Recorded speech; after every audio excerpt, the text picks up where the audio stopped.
Oh my goodness, we are back. We are back for the Coke Zero 400. I still tend to call it the Pepsi 400 because what uh, that is what the good Lord intended it to be called, at least according to me. But nonetheless, now we do have a pleasant surprise of Lee Duffy, calling the race. He is the play-by-play. Rick Allen moved down to Infinity. I like Lee Duffy. Lee Duffy. I think I, now Rick Allen isn't bad. Don't get me wrong. NBC has a plethora of they have two good play-by-play guys, but one spot.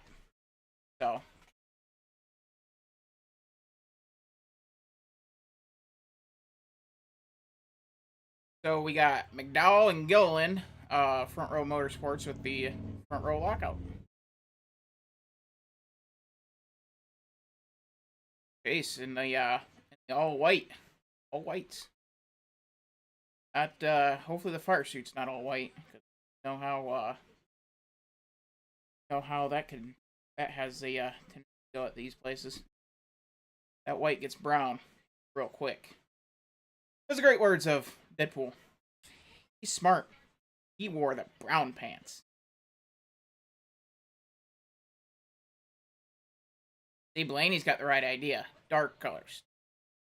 Dark colors. Oh, I always want to have the darker colors. This type of race.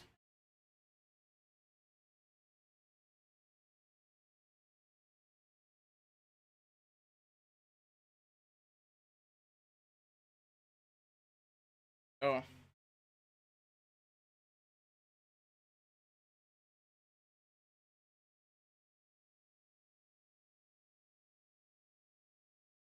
this will be Truex's final race at Daytona in the Cup Series. Although I don't see him being one to to like come back for a handful of races, kind of have like that slow bleed out. Martin Truex is gonna go back home. He's gonna go in the woods. He's gonna hunt. He's gonna fish, and we're never gonna hear from him again, which is fine. That's just the way that he is, and that's one of the cool things about him. Like Lee Divvy, Jiff, Jiff. Love the British accent. It is so interesting.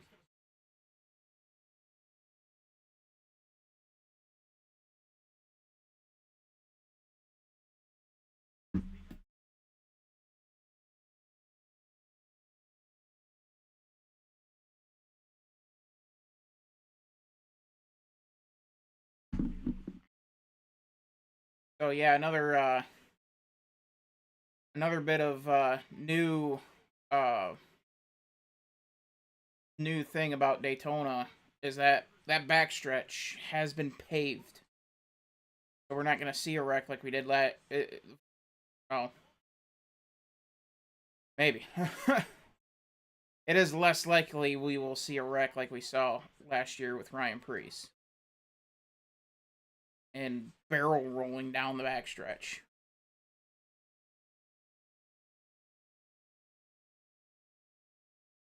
So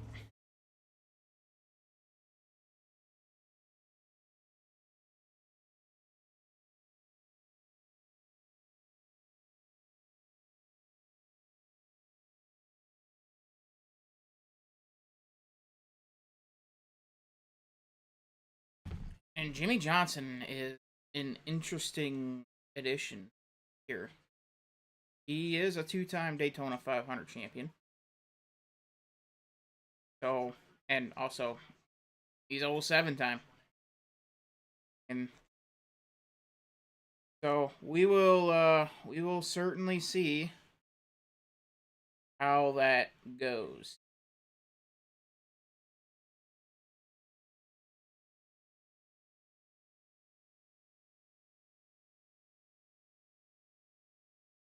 Check something real quick.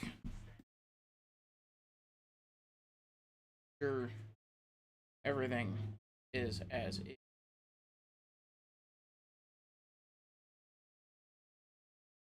Hey, holy cow! It's actually working. Maybe. Yes, it is. It is working. All right, we are working. I just wanted to do here.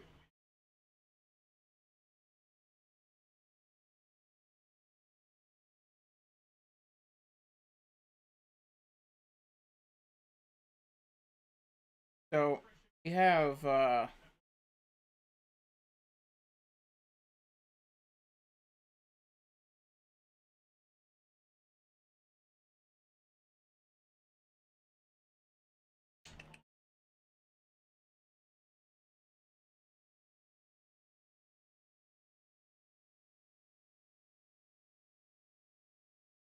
there we go.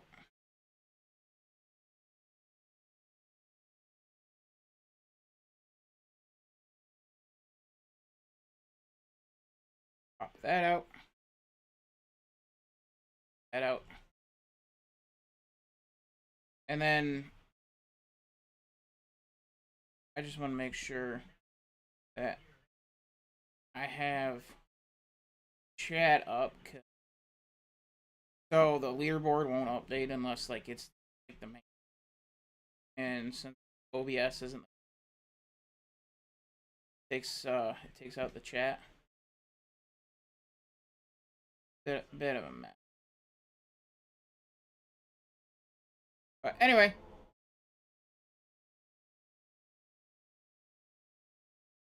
so lights are out on the pace car on the Toyota Camry. Many fans hoping that's the only time Camry leads race.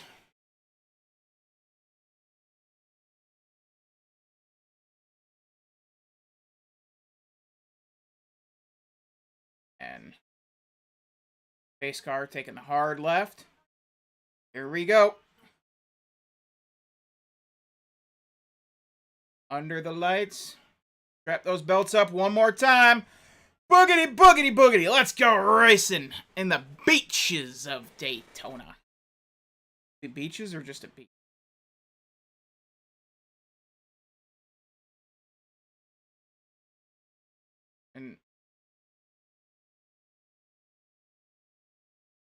And McDowell has the slight lead. They might go 2x2 for a while just because that's what we saw in the Daytona 500. These cars, I think they're a little bit easier to handle than what we saw in the Xfinity race last night.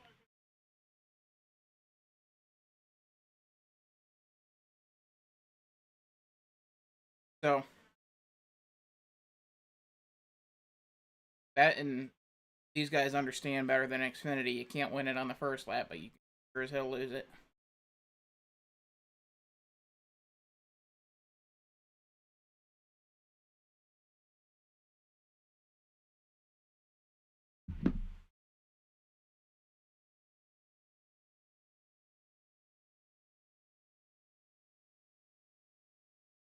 So,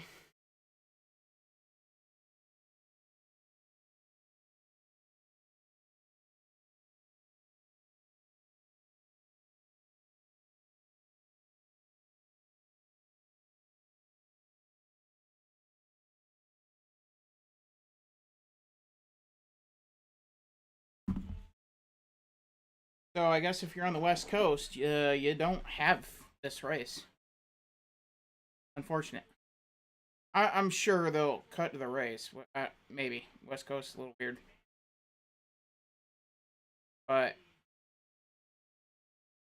I mean, it that, that, that's the thing. That's why NASCAR irritates me. They do everything they can to try to cater to the West Coast, and yet the West Coast local channels don't even have the race on. It's absolutely ridiculous. So it's like, come on, dude. Stop placating the fans that aren't there. Oh, I guess it is on Peacock. I guess it's on Peacock. Be right back. Be right back. I just got to turn on that AC. Holy cow. Alright. So. Oh, there. We got a third lane forming. We got a third lane forming about 5 rows back. This is where things tend to go a little sideways. We have 28 cars within a second of each other. Think about that for a minute, ladies and gentlemen. 1 second. 1 second. And 28 cars have gone by.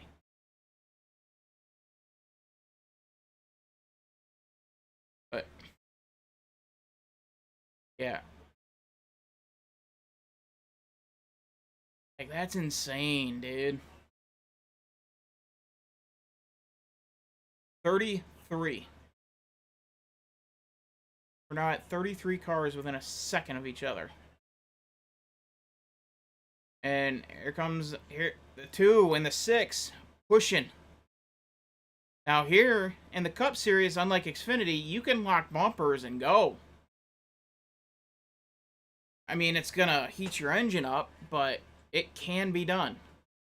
Cindric, he is a winner here at Daytona. Won in 2022, I believe. But he knows how to race restrictor plates. Brad Keselowski, one of the best today in restrictor plates. He's up in that top row, pushing Cindric. McDowell, very experienced. 15, on what, year 17 in the Cup? And he's a Daytona 500 champion. Joey Logano, I believe, I think he's just got the one Daytona 500. He's a Daytona 500 champion. Josh Berry, short track racer, he's in third. I believe he's pushing Joey Logano. Berry in that bottom row, and he's going to take the lead coming out of the tri-oval. Oh, McDowell's got it. Jesus, it's already intense. Holy cow. Well, this did not take long.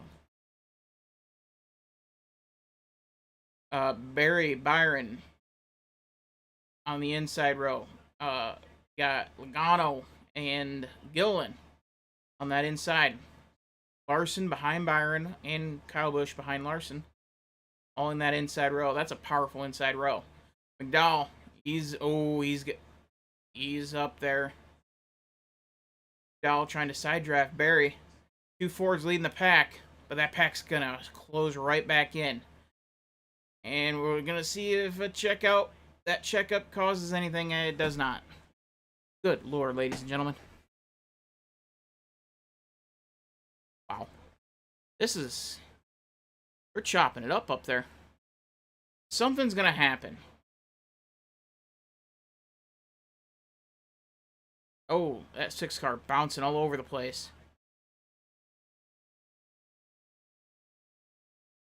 Former teammates, that 6 and the 22, pushing each other, and Keselowski to the lead. He's going to jump in front of Byron. Byron being pushed by a couple of Chevys of Kyle Larson and Kyle Busch. Oh, that was scary. That Berry and McDowell up there. Holy cow.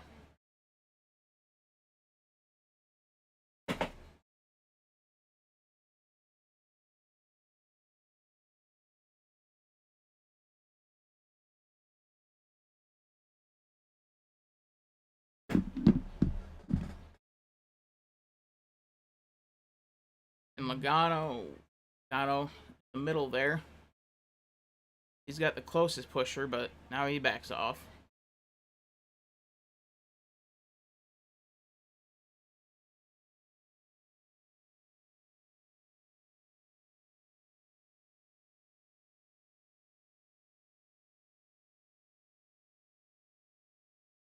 And think about it.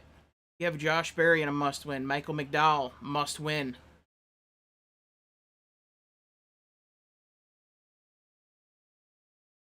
Um, Todd Gilliland, must win. You have a lot of must wins up at the top, up in that front row, up in that front there. Chris Buescher, he's not so much a must win, but don't screw it up.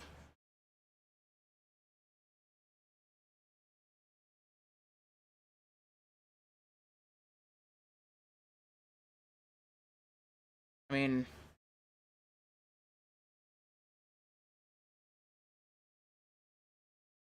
it's insane.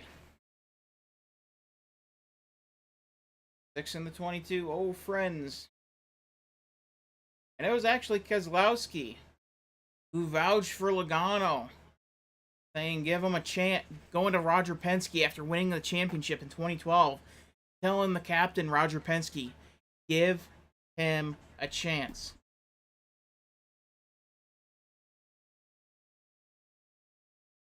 No, it's not. Really? You're in a full screen commercial break? That's so. It's actually on the broadcast. It's a side by side, and now I'm a little irritated that chat isn't working.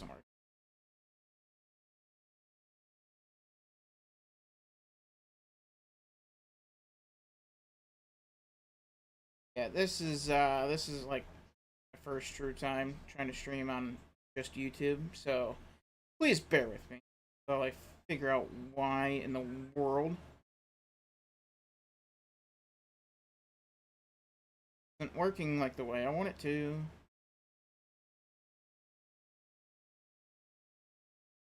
So I'm not gonna get a true bathroom break until like a caution. That could be an issue. I do have some bottles here, but yeah, the yeah, but yeah, I'm a little irritated that my chat's not working good.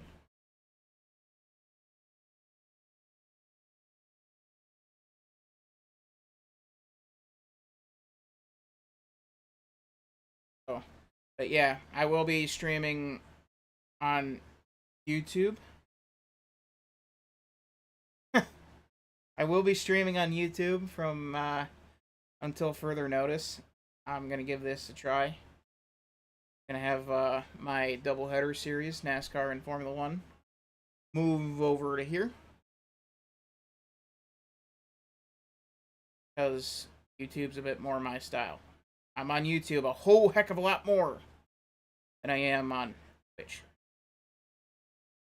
I'm literally only on Twitch to watch Big Ian and Chris Carnage, and that's about it.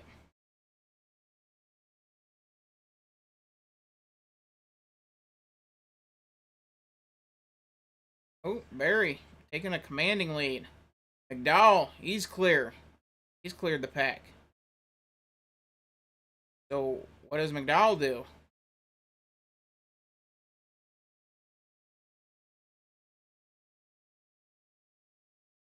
That inside line is strong. It's going to be strong here. Got a couple more Chevys coming to the rescue. I guess that's Toyota.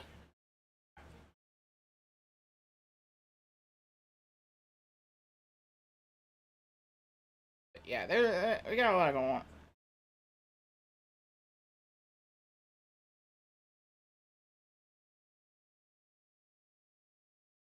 I'm on lap 15.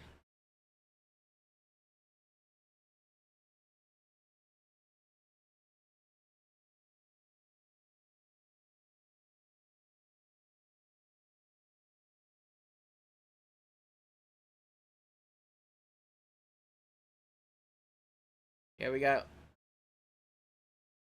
now we got a solid pack forming, or a solid dominant line.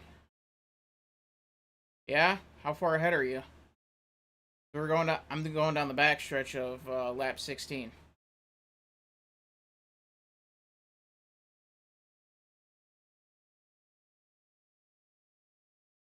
Swear to God, if this thing like did a glitch woo on me, I'd be mad.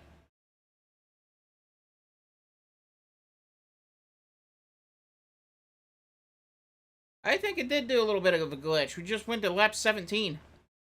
Went from the back stretch to the tri-oval.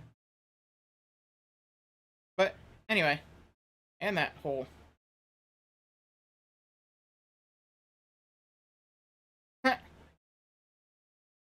Yeah, that tends to happen. Okay, Nostradamus. It could also be the stream delay as well, since you're like a little bit behind, since like the stream itself is a little behind. So, just the way that it is.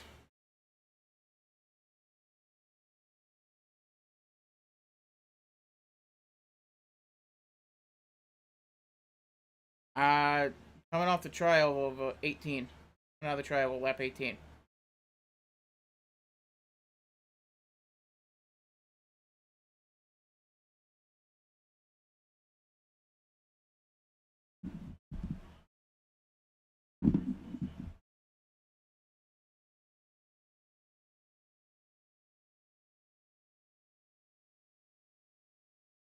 So, geez, we're back to 3 wide. Why have they not, like, why haven't they converged? Why haven't the Fords just converged and go? Still have, like, still have 18 laps to go. Like, converge and go. Eat. I'm a little afraid of what's coming.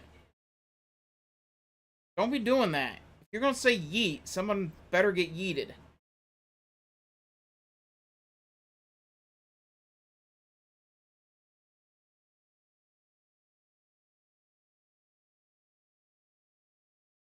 Ooh, Barry in the center there. This is, Larson got a little squirrely.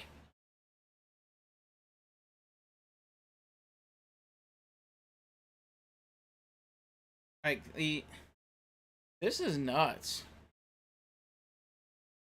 Like, whatever happened to just riding it out? If it's that insane up front, I'm getting out of there. I'm not looking for stage points. I'm just looking for the win.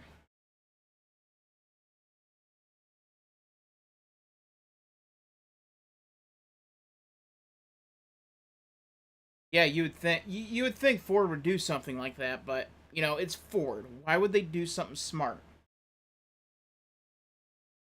I mean, for goodness sake, they were 1, 2, 3 coming to the win the Daytona 500, and like 3 of the 4 Fords up there wrecked out.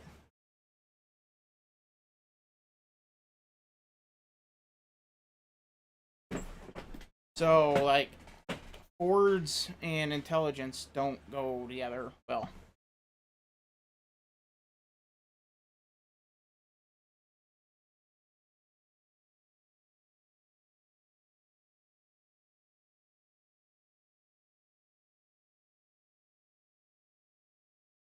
And now we got 2 of the Penske's down low, the front row Motorsports up high. Then you got Josh Berry and William Byron in the middle.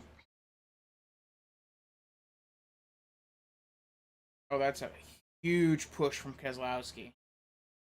I think Keselowski's going to win this race. I got Keselowski winning this race. He's a phenomenal pusher.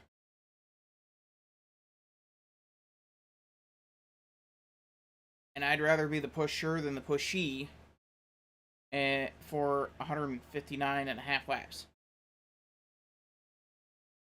Because when you're the pusher, usually you get out clean if something goes wrong.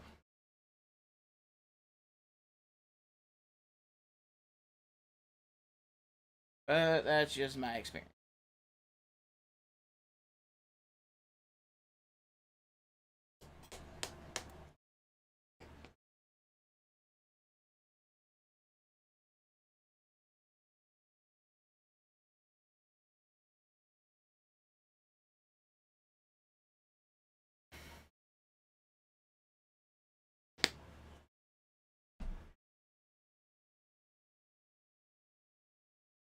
And for those who may not have seen,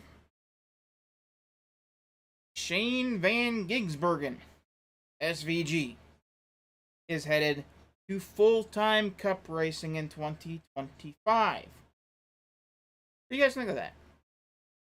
What do you think of that? I don't want to say I like the move. I don't think it's terrible. But like I would like to see one more year in Xfinity.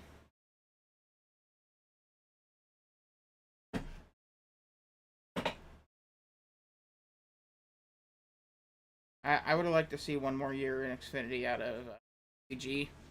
Although I do understand why they're moving him up so quickly. I mean, he's on a he's sort of on a timeline since he's 5. So you just gotta make that move. You gotta make that move and let him get his lumps. Especially since the Xfinity doesn't really translate to the Cup anymore at any stretch of the imagination. So, and I mean with SVG's case, like I understand having him go to the Xfinity series, get let him get with it as far as the ovals. Kind of give him that year to grow and figure it out. And then make the move to the Cup. And then probably I would say year 2, year 3, depending on how well he figures it out, he can make a lot of noise. Especially depending on where the road courses fall in the schedule in the upcoming years.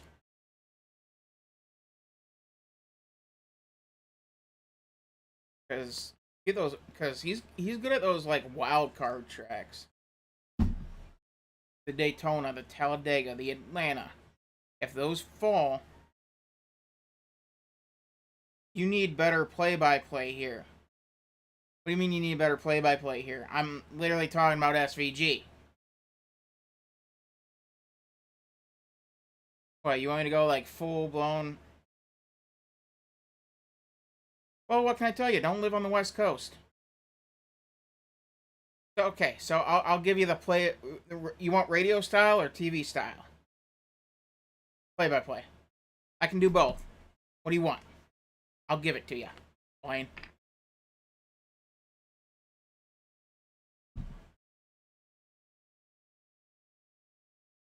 Got, dude, these camera angles suck.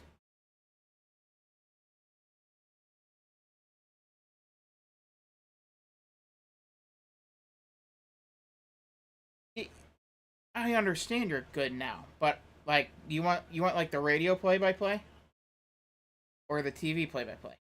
I can do both, not at the same time. I'll do the radio play-by-play. You want me to change voices as they go through turns? Wow. NASCAR at Daytona getting shunted for the Seahawks. And yet NASCAR wants to cater to that side of the country. Why they're stupid.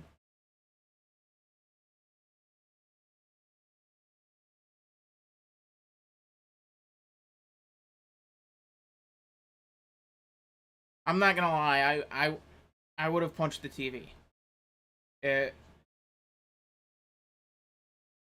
So you want like a radio play-by-play? Got it.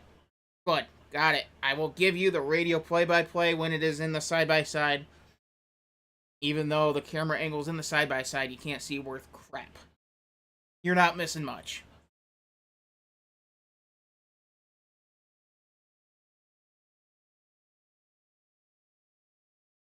But yeah, so. But yeah, I mean, could Trackhouse went out and got a better driver for NASCAR? Absolutely. But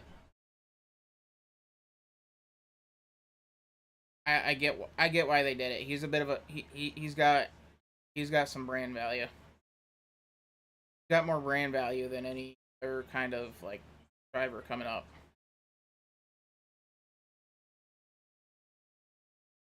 Oh, oh, except for like Keelan Harvick or something like that. So we got Austin Dillon on the outside. Kalen behind. Ty Gibbs in the Reagan. Toyota Camry. Yeah, they're getting pretty close. I'm just waiting for something to happen. I mean, eventually we're gonna get. Oh, here, ooh, Jesus! Josh Berry thought about it, and now that whole middle is gonna get bunched up.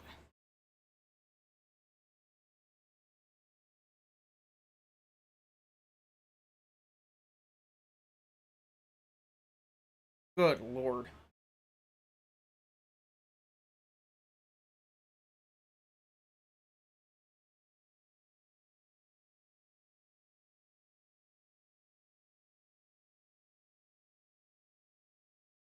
And we got Ano, Dano Keselowski fighting up front. Can't quite. I think that's Josh Berry behind Keselowski. Blaney pushing his teammate. Larson pushing Blaney.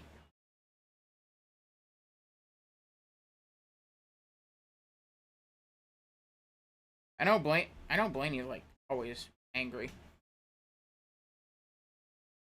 which I kind of find hilarious. He's always angry by the time he leaves here.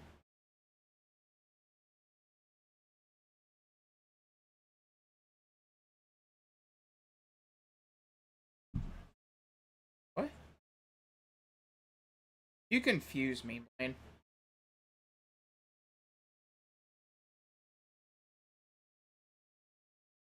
Oh, Barry. Look, Barry's got to pick.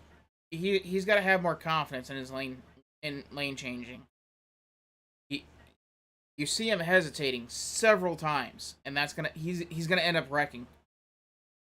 And if he wrecks up there, there's the field right there, gone.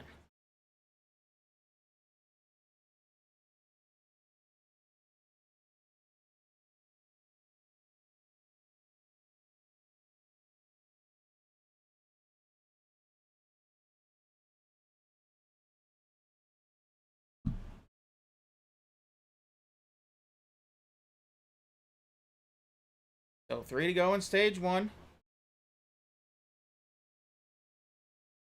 As they come screaming down the backstretch. Logano getting loosey-goosey. But you got the 22, the 12, and the 5 all linked together.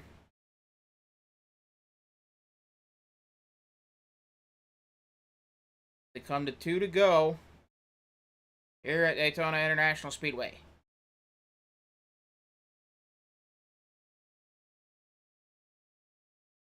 Now, there's not much you can do if you're Larson.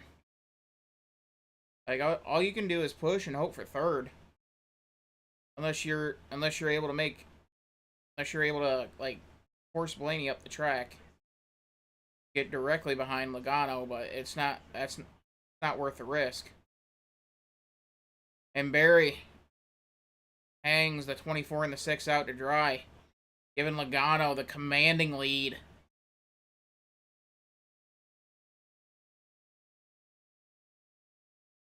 Can the 12 clear Keselowski? Logano down low, trying to help Blaney. Helps coming simultaneously for both the 12 and the 6. And look, oh, the 17 on the outside. Huge run.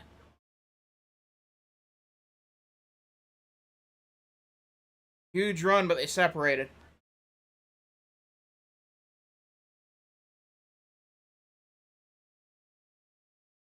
Can Barry get the push that he needs to clear everybody? He might have him clear. He's got cleared him. Can Busher ride that momentum? No, he cannot.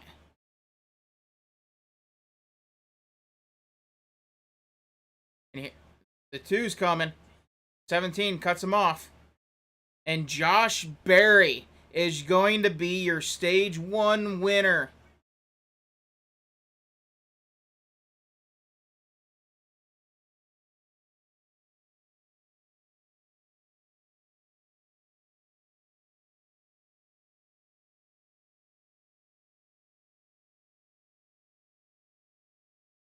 Good for Josh Berry. Getting the first stage win in his career. We're at the full commercial too, Blaine. Don't worry. We're at the full commercial. So there's nothing I can tell you. But yeah, SVG going full time in the Cup. I don't hate it. I don't love it, but I don't hate it. There should be an article coming out on that very, very soon.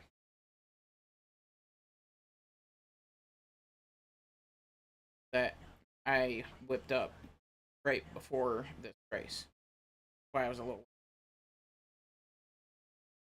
You want me to do commentary on the commercials? I can definitely do the commentary on commercials. It'll be the strangest thing you've ever seen. But it can be done. Got weird middle-aged blonde lady walking across moving floors. Then some Straight Talk slogans. And in case you didn't know, Straight Talk is available at Walmart. And now we got a couple middle-aged guys searching stuff up. I don't want to know what they're looking up at late at night, home alone. I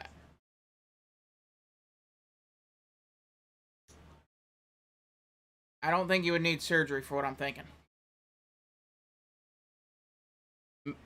Make a PD plan. I don't know what PD is. Personal distress.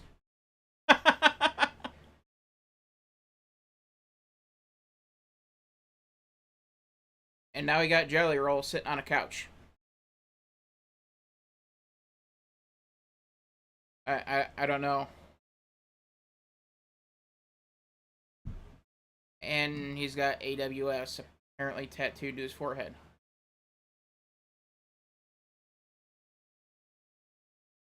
Then we got an Applebee's commercial. All you can eat, $15.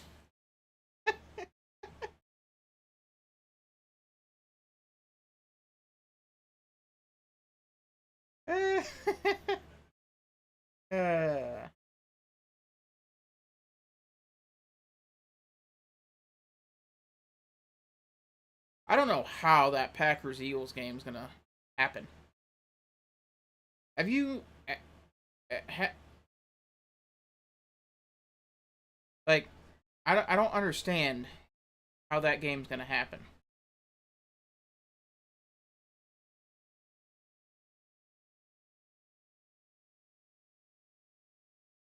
Ha ha ha.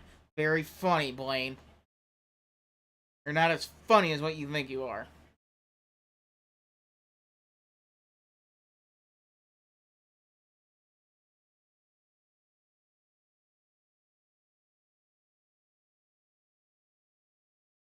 So, Logano, first off pit road. Not that it really matters too much. Barry loses 3 spots. Gilliland down 3. McDowell down 2.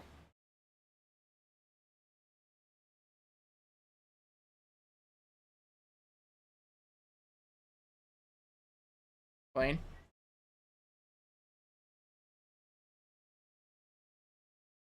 Okay, now that's just rude.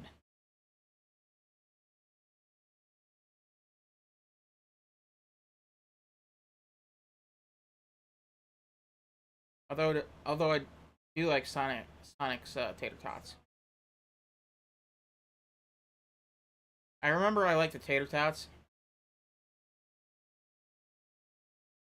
Oh, they're doing a special on Toby Keith. Special, like, event. I'm gonna watch that. Remind me to watch that, Blaine. I'm gonna forget.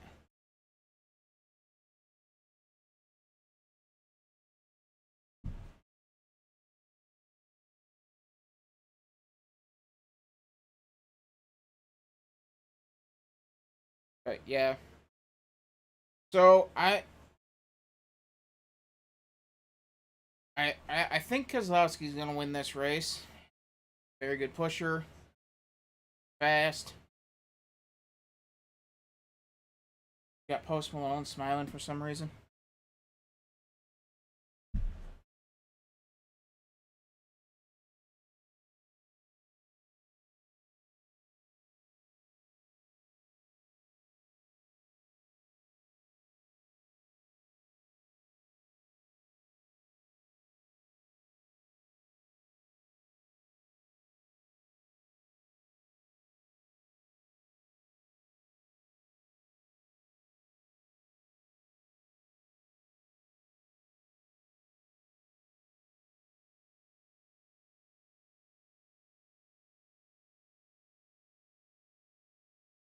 So here's eh, let's take a stroll back, shall we?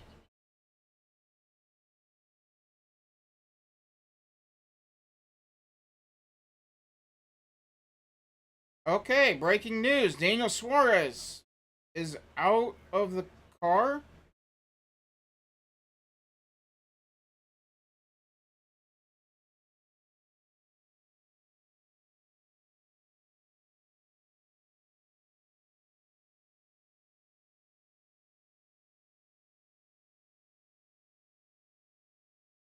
And Daniel Suarez's car caught on fire.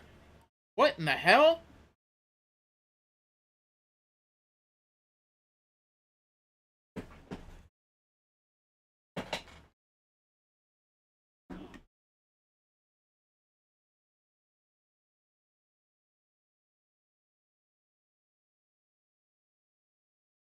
What in the world?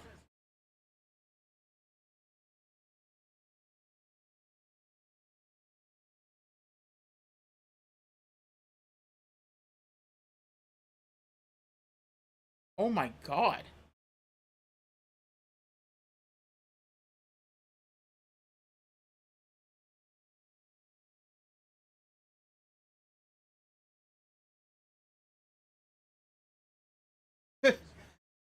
The crew member with a little bottle. That little spray. Yeah, that ain't gonna do. That's not gonna do jack, bud.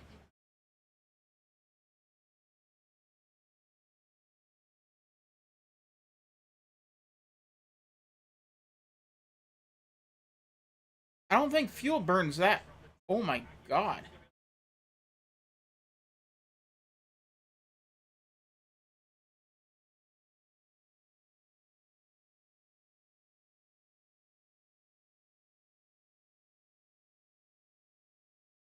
Oh my god. That car completely and totally melted in the back.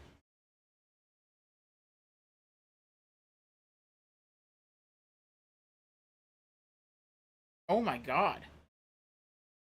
How, like, I, how does that even happen? Because,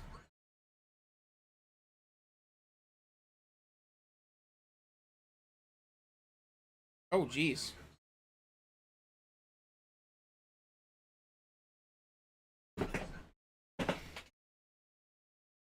Yeah, that's,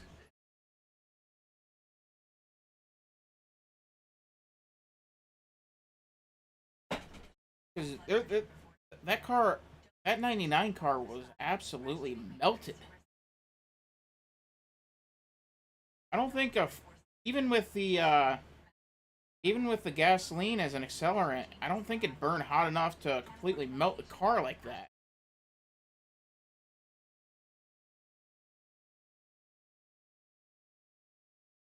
There wasn't exactly any like contact that would jar something like that loose, like that fuel line.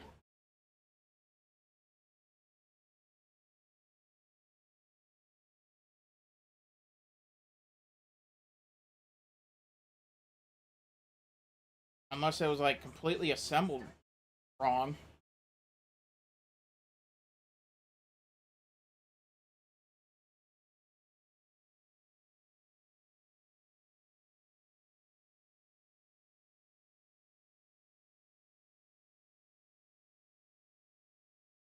So like, did a tire went down? Is what caused that?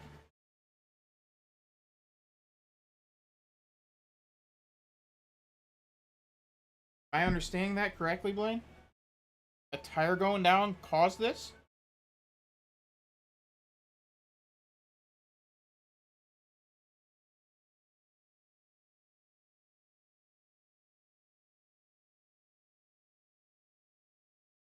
Or see if there's anything more from Pockrass.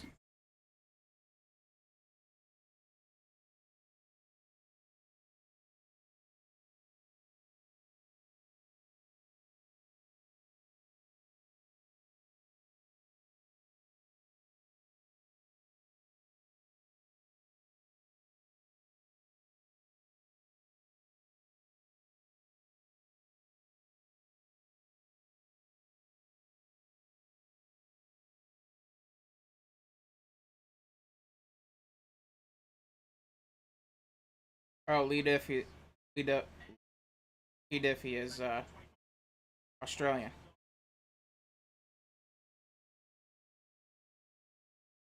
Oops.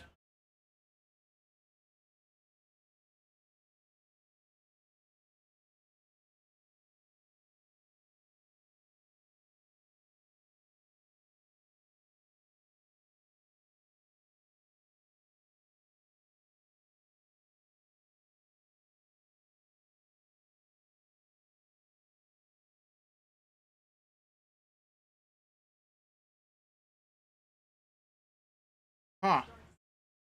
That is odd. It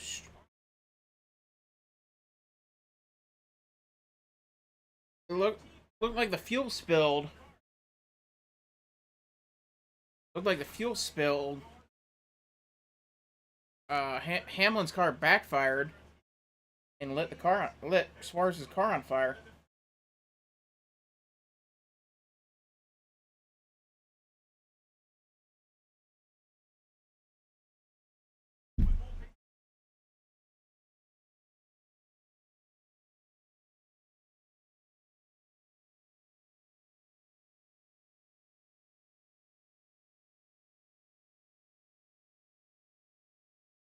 And now, wow, that top line formed quickly.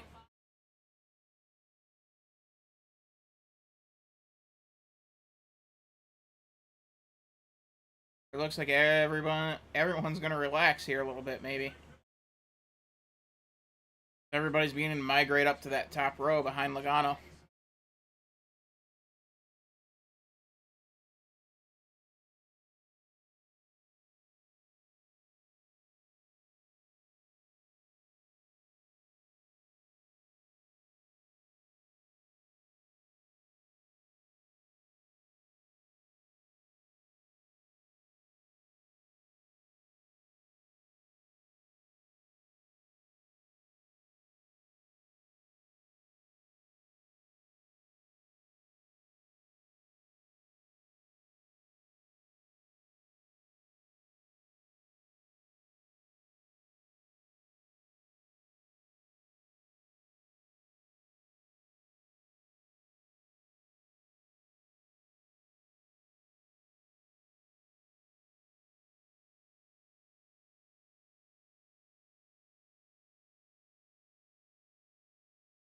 Wow. Breaking news. They are done for the 99 is done for the evening. The most breaking news of the day.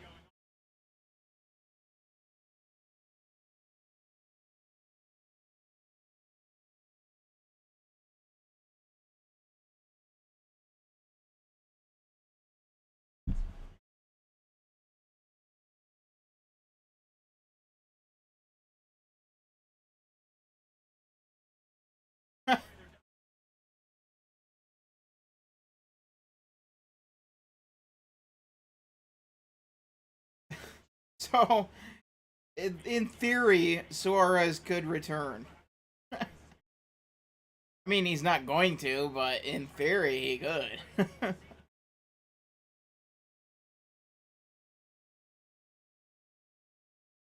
Which is absolutely wild.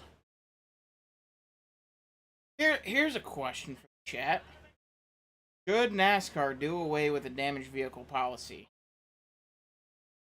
and let teams like actually try to legitimately fix the car, take their time, yada yada yada, instead of racing a racing the clock?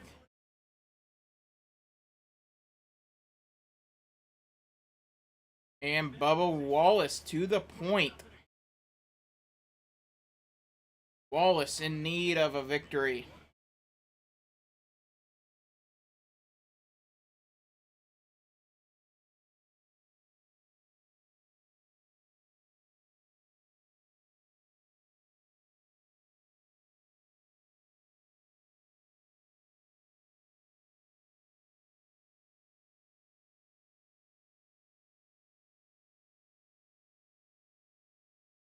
So yeah, this is gonna be the whole point in the racing. There is such thing as a low point at Daytona.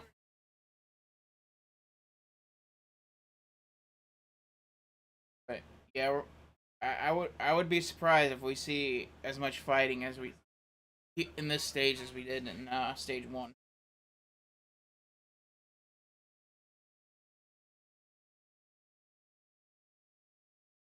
Because I believe the fuel window is 40 to 45 laps. I believe either 40 to 45 or 45 to 50.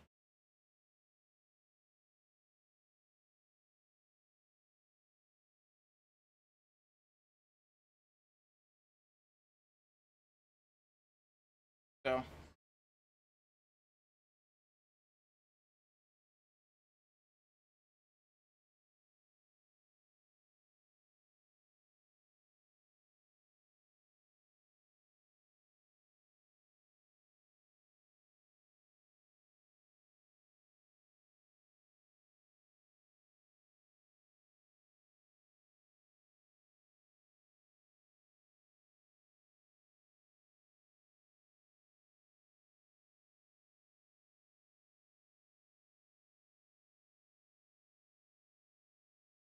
hmm. So 16th to 18th. 10th to 16th is where you want to be right now. So we got Larson, Austin Hill, Josh Berry, Corey LaJoy, Harrison Burton, Todd Gilliland, Noah Gragson, and Ryan Blaney in that sweet spot.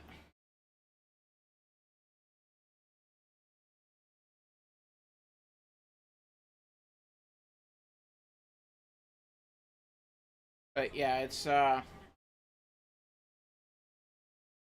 know you don't want to. But yeah, this is where everything's gonna calm down, at least with the bigger names.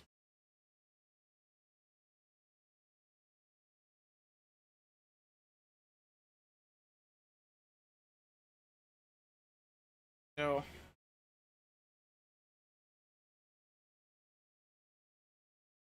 we'll and looking at about 8/10 a second is the magic number time wise. So as of right now, you're looking at about 20th you can be.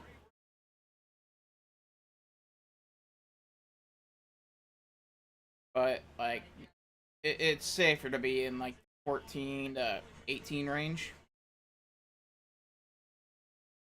Good in theory.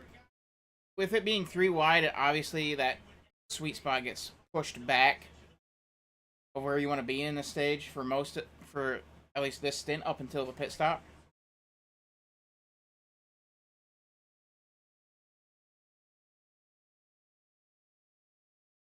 Yeah. Not even half throttle on John Hunter.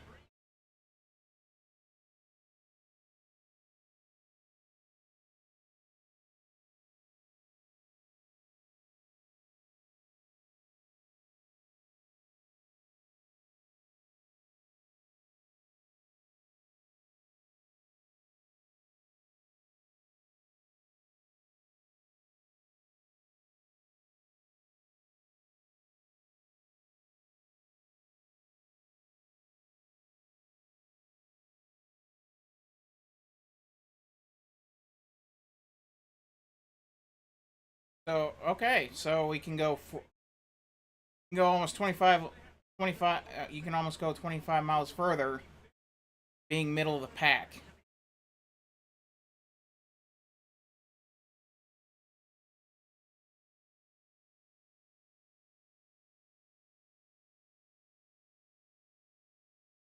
But yeah, I mean, it's it's gonna look like the Indy 500 almost. I don't want to lead. Not here. Not right now. Save fuel. Save fuel. Eliminate that extra pit stop. Which, in this particular case, you're not eliminating the pit stop. You're just saving valuable time on pit road. Saving. So. Oh, yeah. Oh. So, we got Bubba Wallace up top. I'm doing the radio. I'm doing the play-by-play. Give me a minute, Blaine. Okay? So, we got Bubba Wallace in the middle in front of Chris Buescher. As they come around to the tri-oval, Buescher overtaking Joey Logano for that spot for now, but they're gonna dive into one. Bubba Wallace covering off Logano. Stenhouse pushing Buescher. Trying to not good at yeah. Okay, whatever. I'm the best at it. Or no, that's Kozlowski. That's not I can't see who that is. Okay, it's Kozlowski. I was thinking Stenhouse is had the NOS paint scheme, blue and orange. But nonetheless, now we just got a in-car cam on Corey LaJoy. And Buescher goes to the point. Can he clear the 23? No, he cannot. Here Bubba comes screaming back on the outside as they race on down the backstretch. Logano and Blaney pushing the 23. Keselowski pushing his teammate, the 17. With Chastain and Larson on the bottom row behind the RFK cars.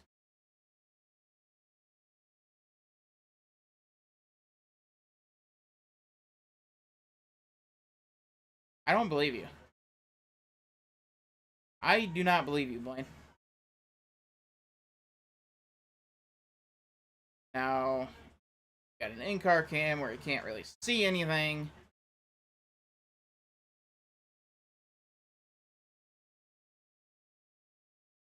As they go screaming down the front stretch.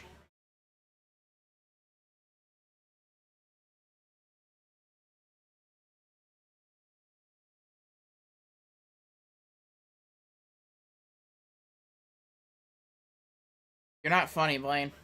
You are not funny.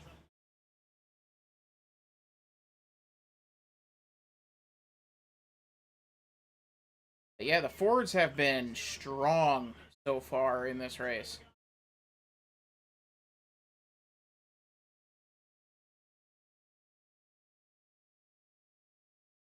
There's the 6 and the 17 pushing the 23 off to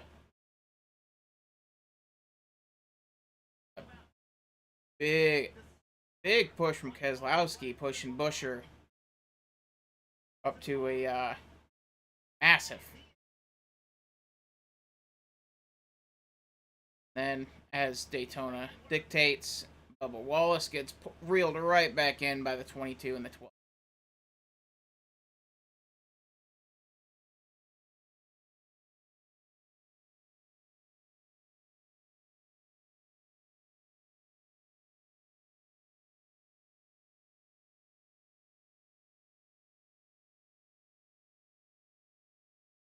So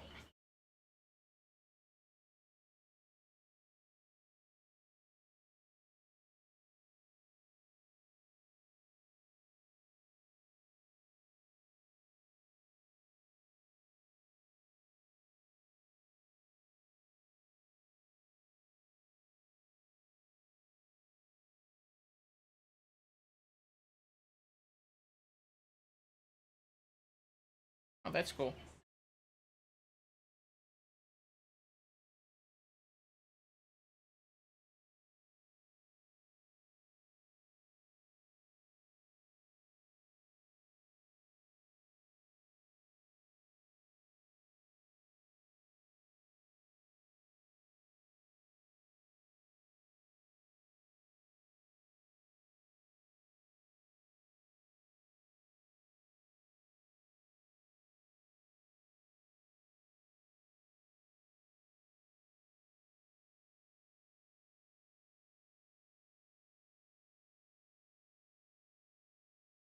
Wow,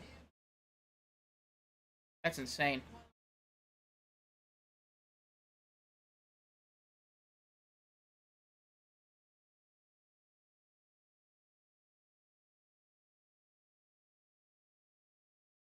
Now everything's kind of calmed down at the front.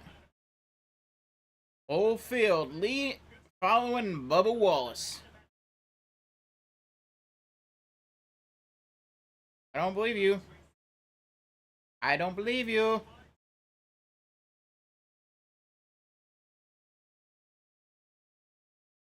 As everything seems to have. Oh, Jesus! He wasn't lying. Blaine wasn't lying. Oh, my goodness. A massive one. Larson in it. Chastain. Oh, my goodness. Martin Truex Jr. spinning around.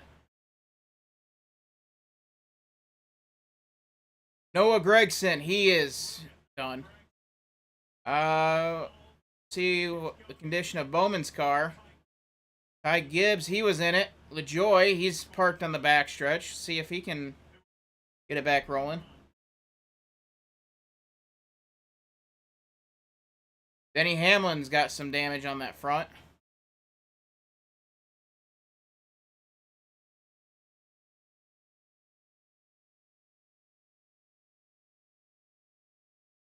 I think the 7 just gave Gregson too much of a shove. Byron caught up in the wreck.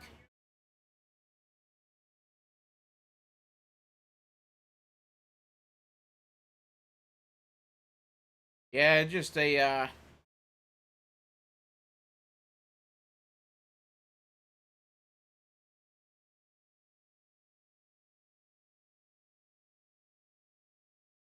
oh, Eric Jones, he's caught up in it.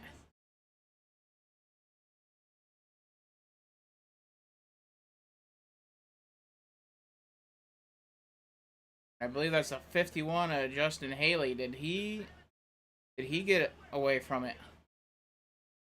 Did.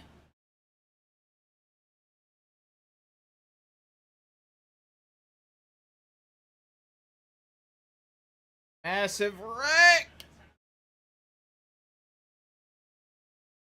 And I think Austin Dillon skated through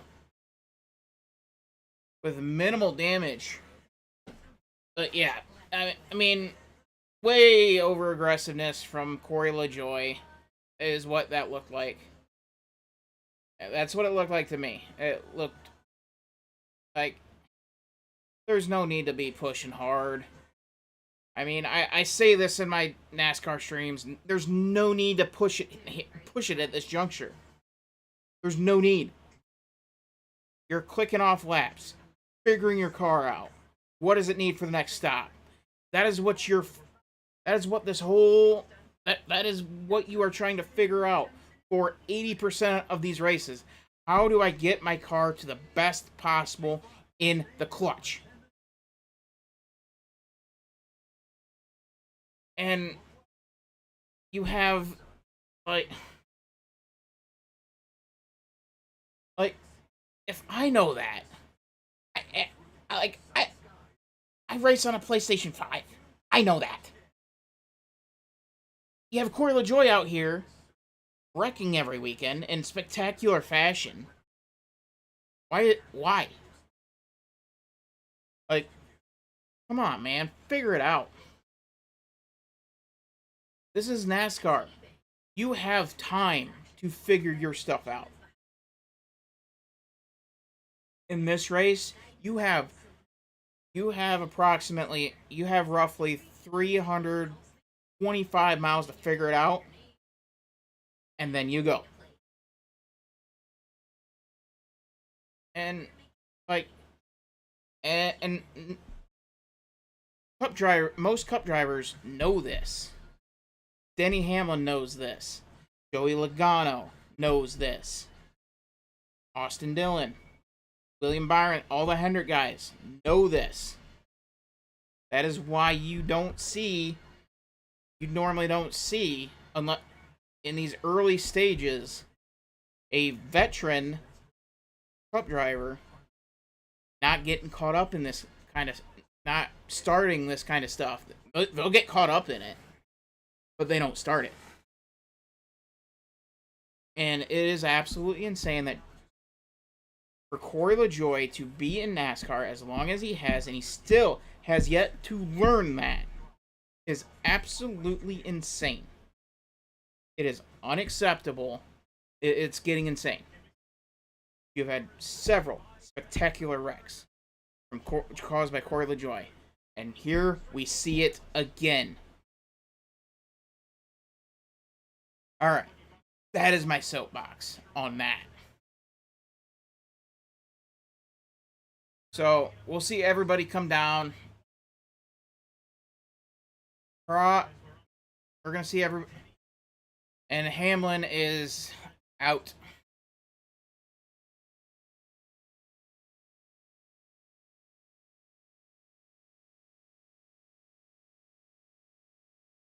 Hamlin coming off that massive penalty earlier this week. And now he's going to be. And now he's just slowly going away in the middle of the night.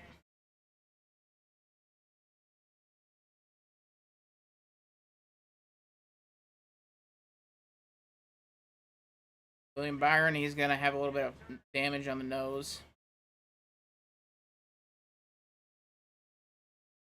Like,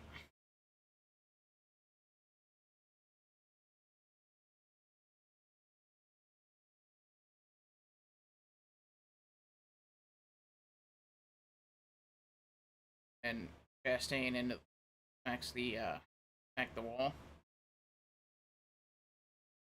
Harrison Burton got out of it.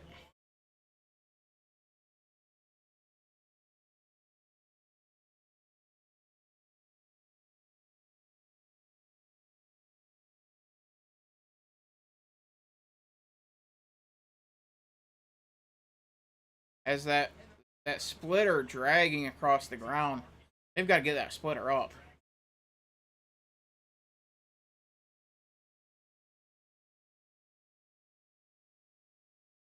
Oh, Jesus.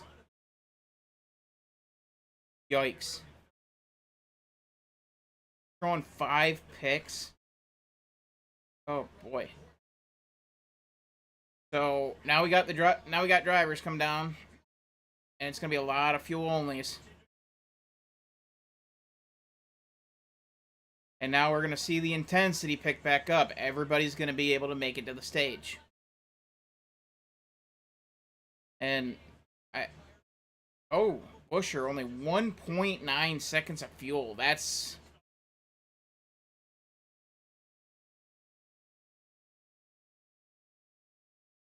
interesting. And Elliott, he's in the garage. His day's done.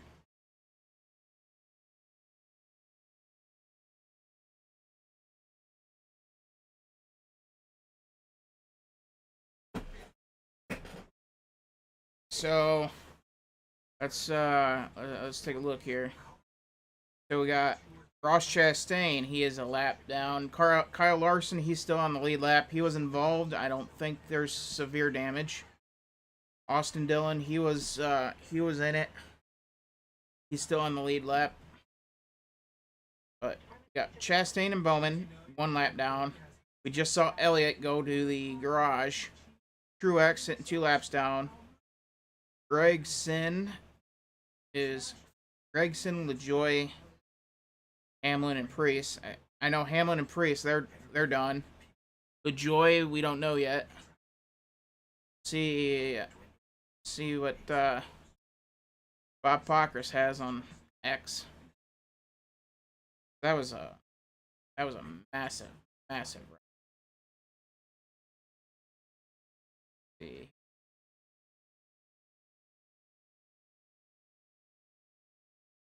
Not much. The NASCAR on NBC. Of course we're watching.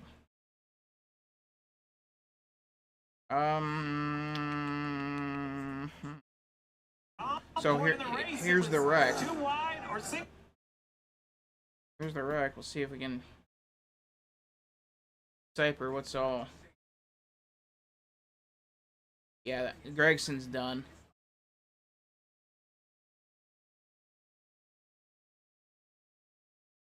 Ty Gibbs was in it. Joy is sitting on the backstretch. Hamlin, we already know, is out. But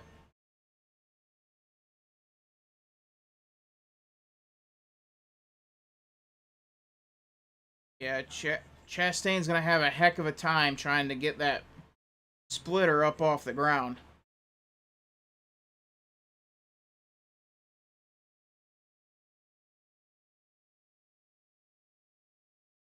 Because that is not going to be an easy task. So I believe so Elliott on down, they are out. So Elliott, Gregson, LaJoy, Hamlin, and Priest are out due to the wreck. Have Truex Jr. still potentially in it. Bowman getting the car fixed up.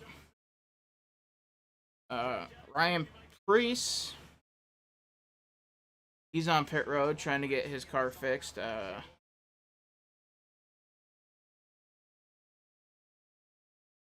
we'll see how all that shakes out.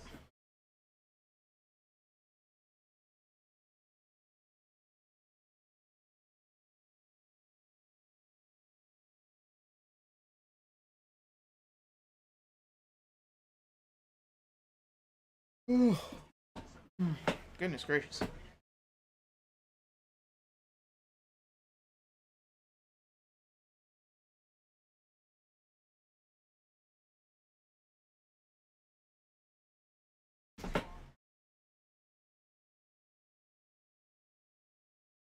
But yeah, I guess that's the other side of the coin of leading the race. Odds are you're ahead of this crap. You spin me round, baby, right round. Jesus.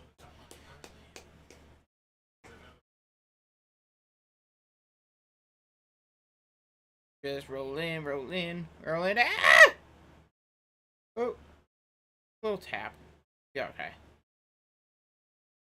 Little tap. Tap, tap, tappy, tap.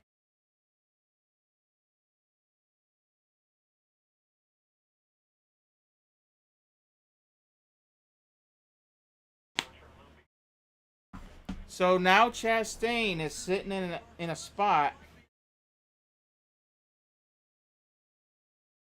where next weekend may be a must-win situation for that one car.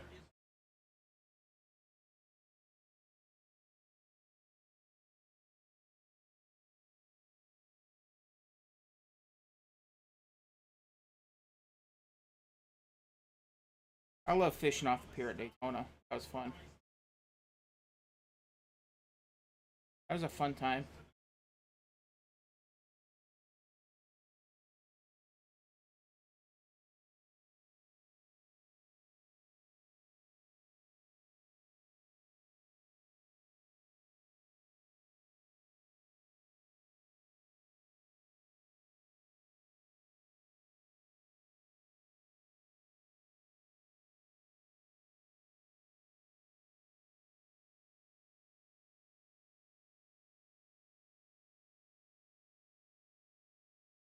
So, all four Hendrick cars were involved in that wreck. And I believe the only Chevy, the only, the, so here's your leaderboard for the Chevys right now. This is insane. You have Kyle Busch in 11th, the first Chevrolet, who's up to 9th. Shane Van Gibbsbergen.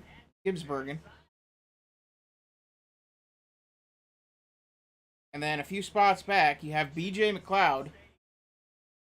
And then sitting in 18th, Ricky Stenhouse Jr., Joey Gase, Parker Ratzliff, Austin Hill, and then you have the guys caught up in the wreck. I think Austin Hill was caught up in the wreck.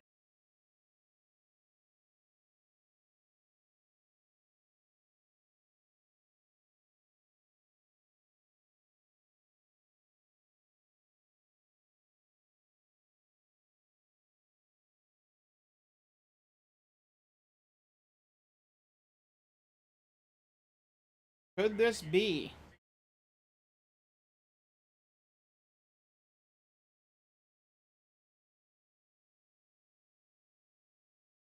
I didn't realize Justin Haley was in a Ford. Fortunate. Now, but yeah. So you got the 8 and the 16. Pretty much the lone Chevys left with a legitimate shot at winning. And Stenhouse.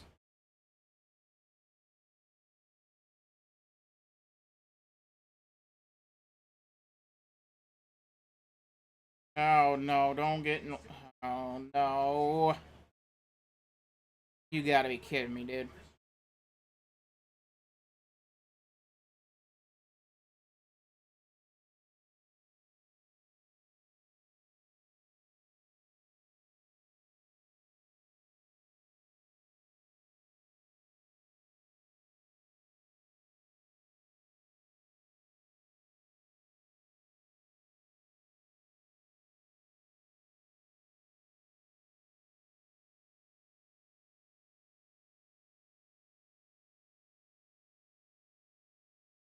Oh, Jesus.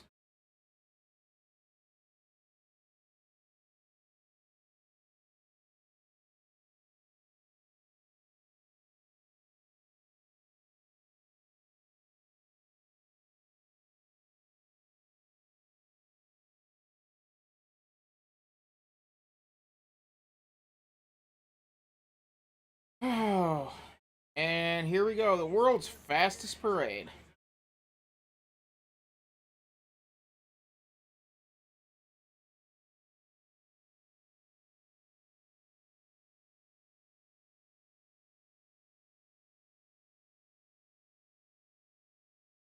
Man, that sucks. Like, I get why the drivers are doing it. I would do the same if I was a driver. But as a fan, this is just rough.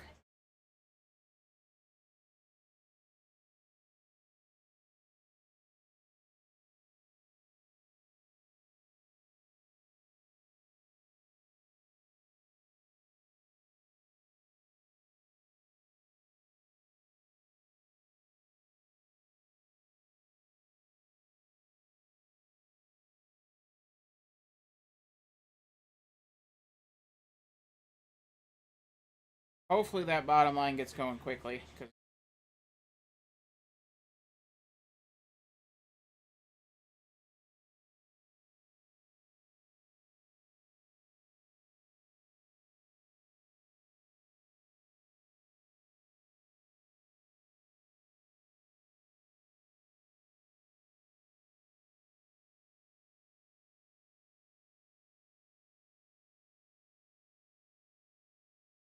So everybody lined up behind Chris Buescher. And Blaney doing the Daytona shuffle. Oh, we got cars dipping out. Here we go. Now we're getting back into it. Blaine, time to wake up. We got a bottom line forming. More cars defecting down to the bottom. Ooh. And that 8 is all over Bubba Wallace's bumper. And here goes Bubba Wallace. And Kyle Busch is going to clear the 17 more than likely. He does. So does third place. I believe that's Hay. Is that Hay? Nope, Gillen. And McDowell. McDowell was able to get up to that top row. And Bubba Wallace has the lead, and he is now in that preferred line. Bubba trying to split the gap between the two. As the big run comes on the outside, it is Bubba, Gilliland, McDowell, Buescher, and Brad Keselowski all on that top row.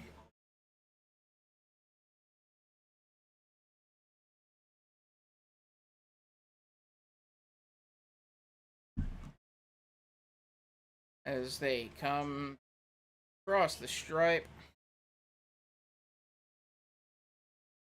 21 to go on the stage, and we got ourselves a fight again. Gilliland to the point. I believe that's Gilliland.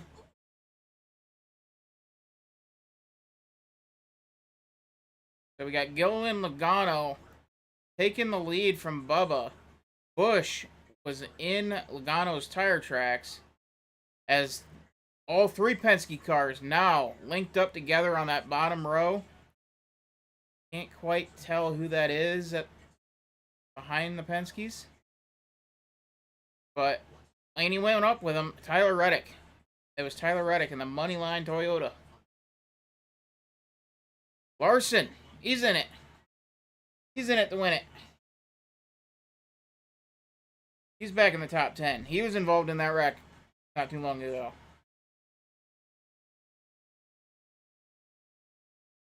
William Byron, 14th. He is back. He's back in the show.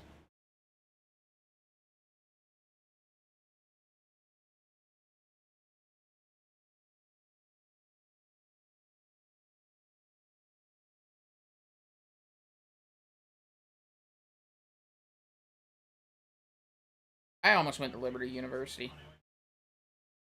I almost did.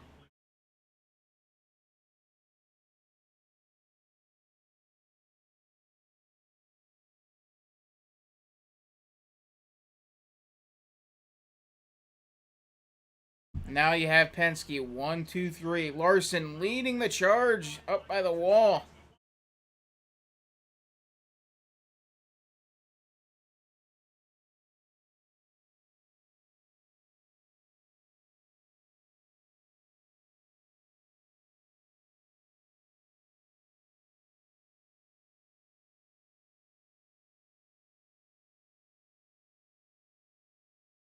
But now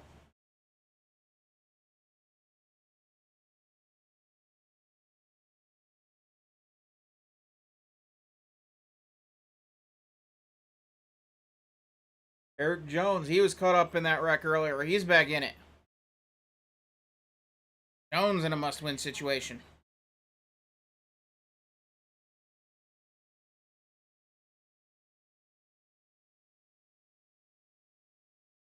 Oh, talent, bud. Oh! Okay, now I know what you're talking about. Holy cow.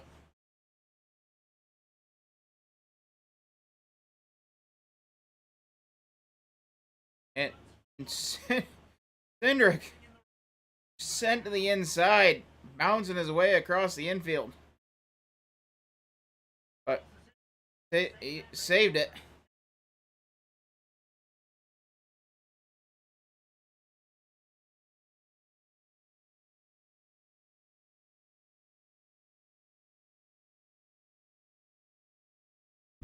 I think Larson got a push.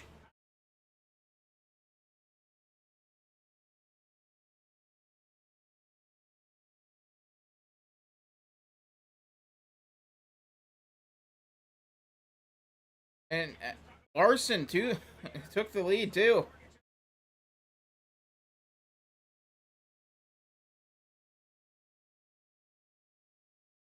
And again, there's no reason to be this aggressive.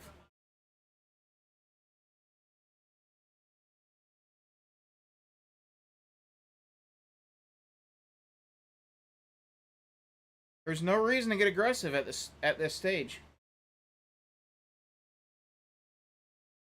Like stage 1 and 2, it's just all about figuring it out, seeing what the trend is, and getting your car set up for that final stint.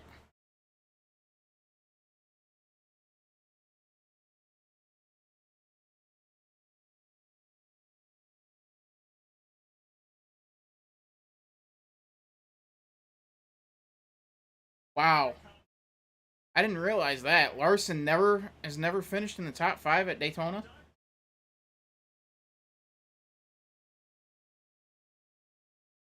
Kyle Larson's gonna go out and say that he's better than Max Verstappen. Homeboy can't even get a top 5 at Daytona.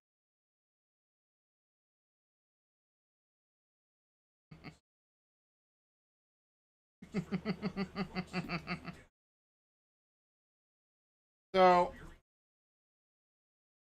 we'll reset here. Oh, the 43 smoke has some smoke, and another car going up in smoke. Caution is out. A tire down on the 43, and that is SVG. He's smoking. He might have a tire down.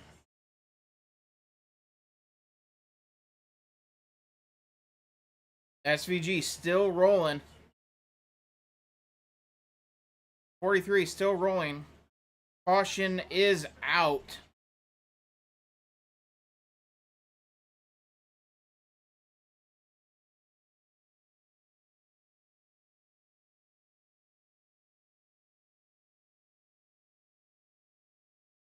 And the 43 already had a tire going down the backstretch. What happened to SVG?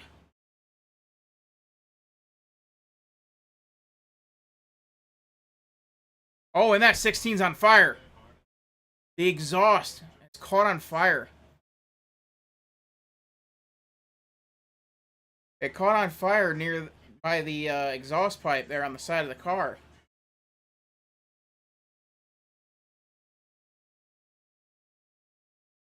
It, yeah, that engine it looks like the engine just blew up. And possibly Eric Jones just ran over something.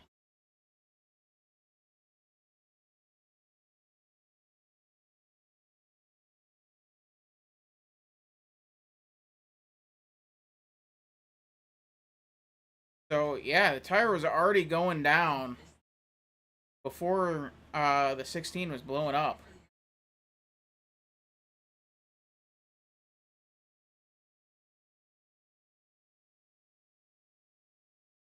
I would love to see Max Verstappen race at Daytona. I really would.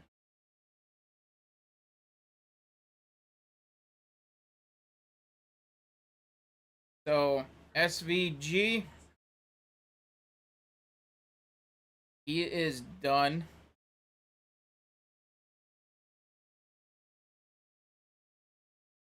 Yeah, that's what I said. 43 was already having issues. And then yeah,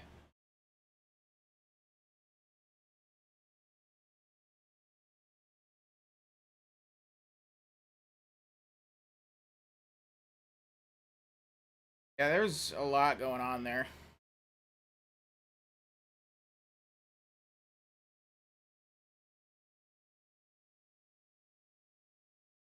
Oh, that has to be a horrifying experience.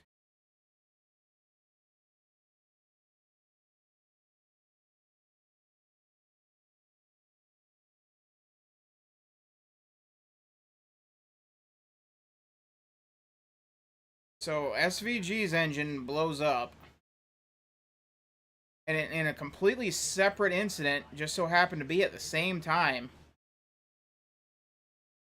Eric Jones's tire goes flat.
So yeah, the toe was off on the 43, and it was probably rubbing up against the fender.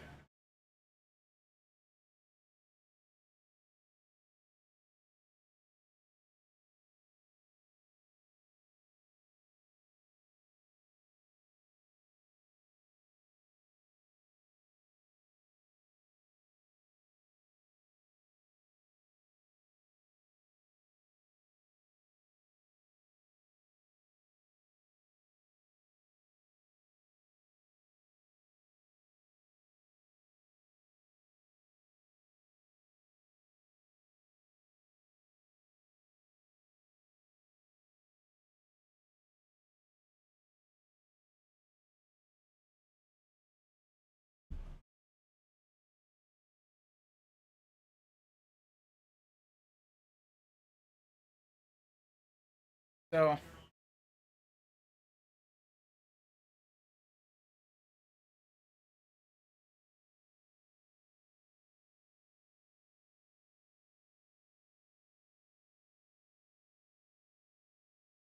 this race has quickly turned into the to the survival of the fittest, and it's like, wow.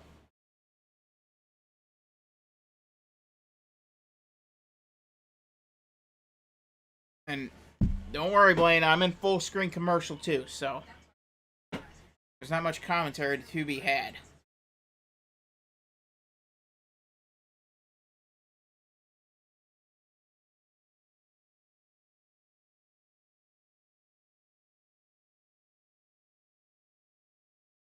So,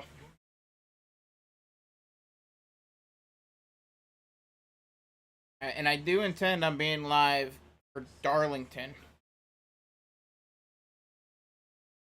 I I don't think it's gonna be the entire 100 laps. It's gonna be like that.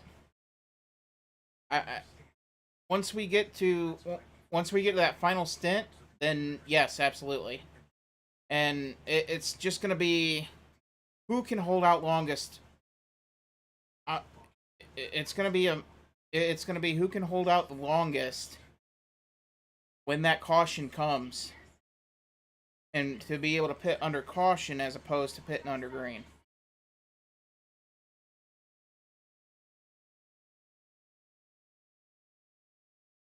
You're gonna be at the ARCA races.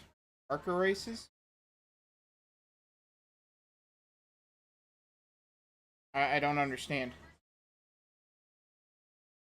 do you mean you're gonna be at the ARCA races?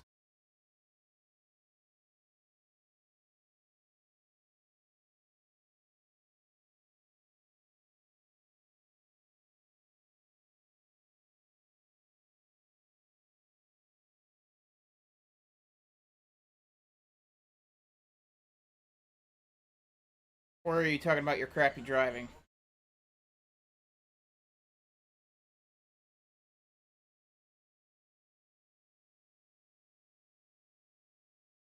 Oh, So you're going to be in South Carolina next week?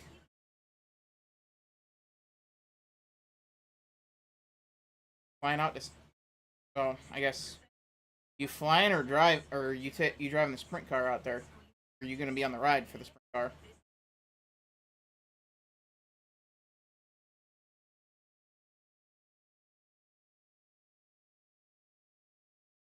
That, honestly, that would be a fun drive to do. Go like just to do it.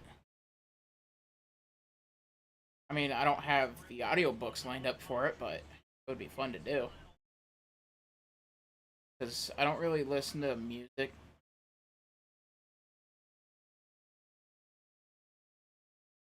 I don't really listen to music on those long drives. I like listening to the audiobooks.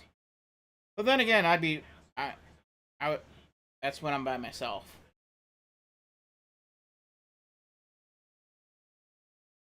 Obviously, when you're going with a crew, it's a lot easier to make that drive because you're not driving the whole thing by yourself, and you're just not driving the whole thing. Period. But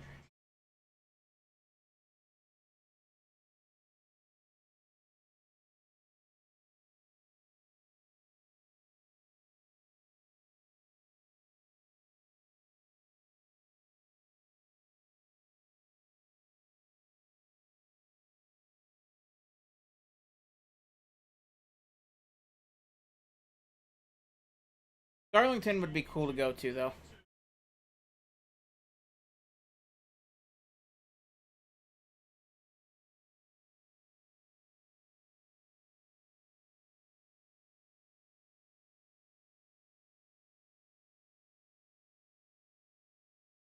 670 consecutive starts, sixth longest streak of all time.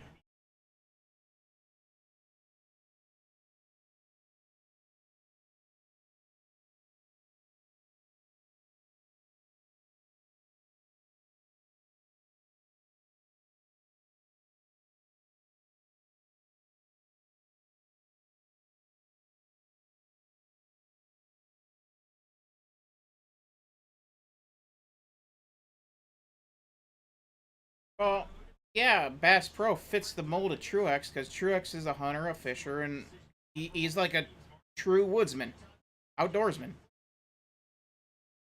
He's even got the beard to match it.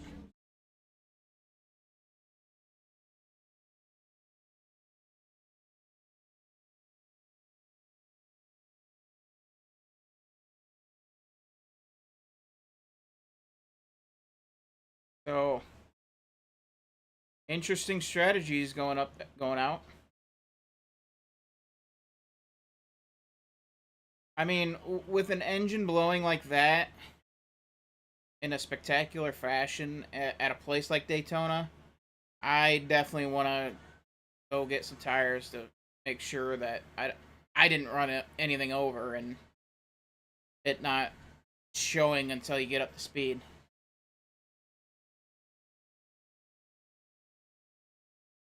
So definitely not definitely okay with that strategy.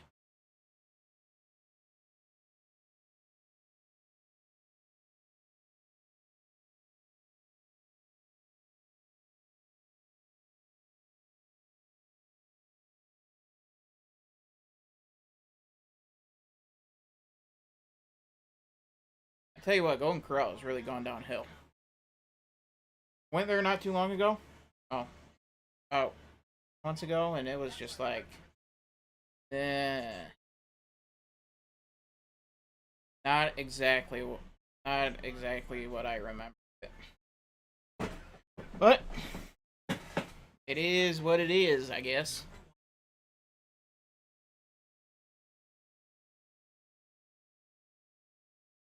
But yeah, there's a couple good places though.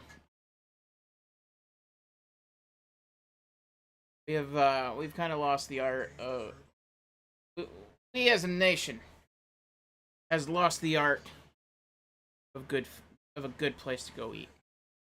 Big corporations buying out small places. Then you got like these factory set made fast food places now.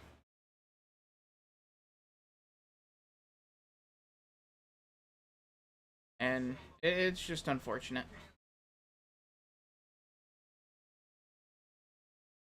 It's just unfortunate.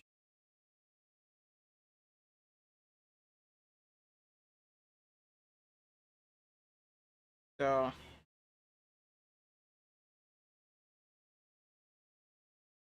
and I believe the Joy is still on the track.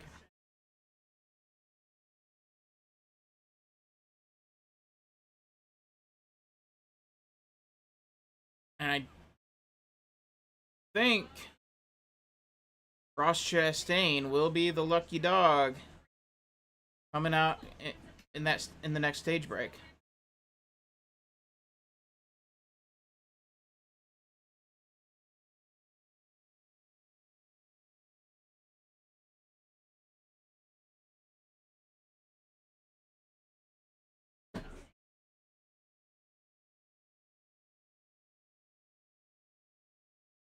Wow.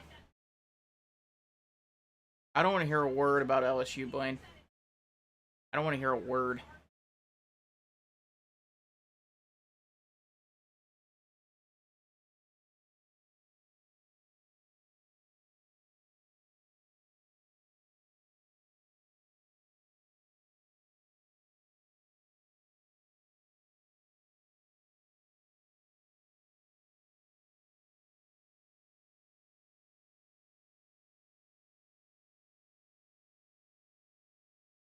So lights out on the pace car. It'll be an 8 lap.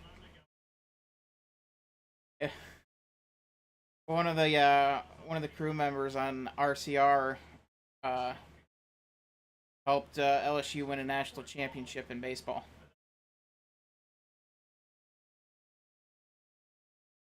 But, so it'll be a 7 lap sprint to the finish.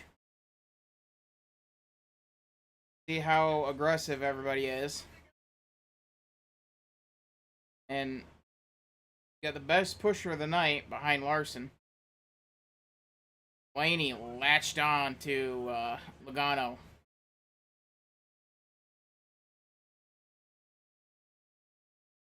So we could have a lot of bad things happen here in these next next handful of laps.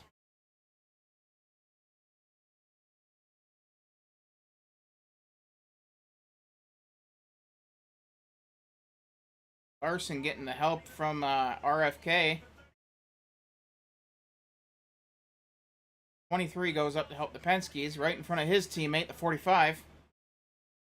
And oh, we got cars going way up there, forcing 3 wide.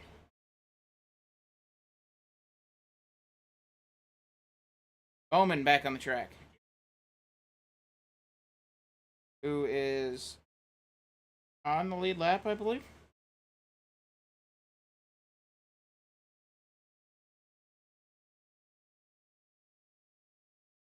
Yep, Bowman's on the lead lap.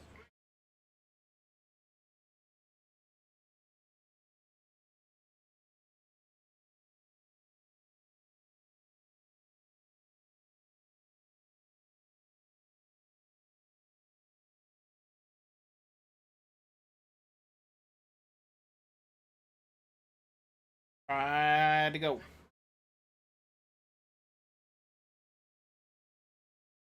Oh, oh, 38 getting stuck in that sucker hole. But William Byron's right there. That third lane, beginning to really form up.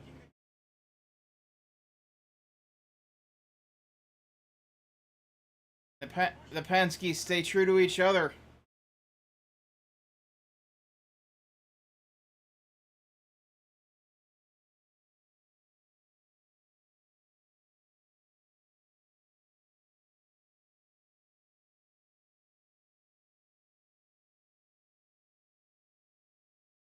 So this is such tight racing.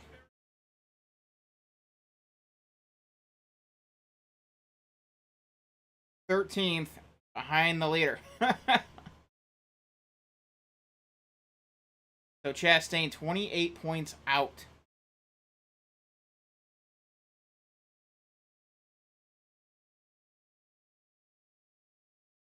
Oh, the 22.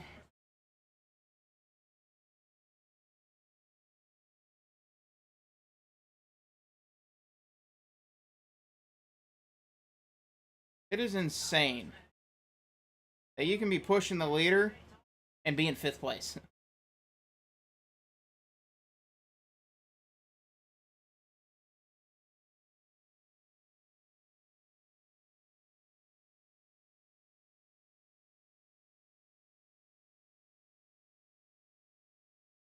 So we got the former Penske crew and Keselowski and Logano in that middle row. Up at the top, it looks like Bubba Wallace leading that way.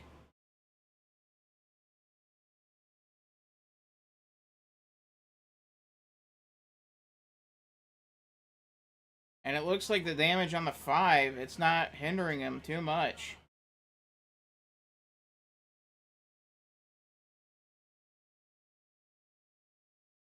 And going through that tri-oval.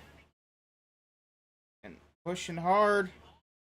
And look at look at that loose tape there on that side. That's got to be upsetting the car.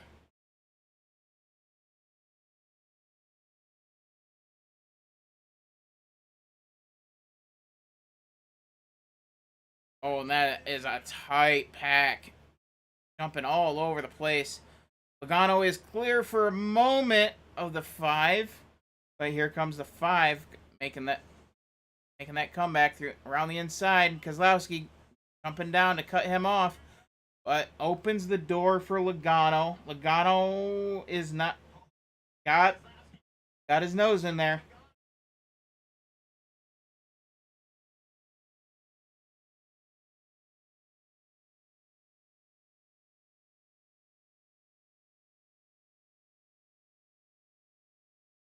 Final lap of the stage 2. Logano having a commanding lead. Got his teammate right behind him. Now does Blaney go into business for himself?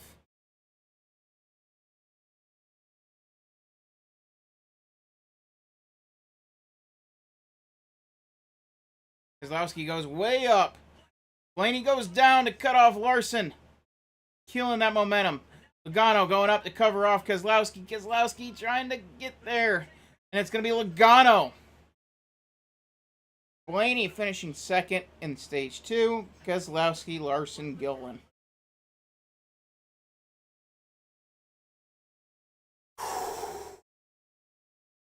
Goodness gracious.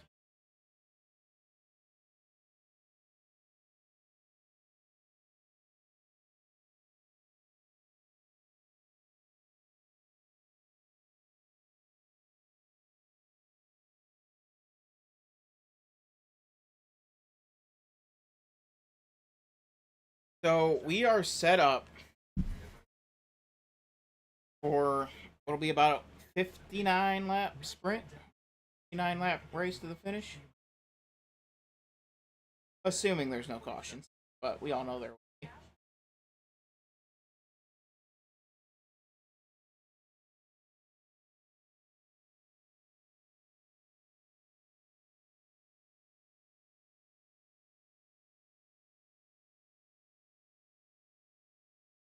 So,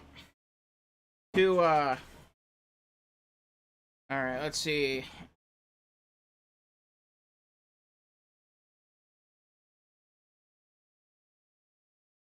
Oh, that's that's potentially interesting.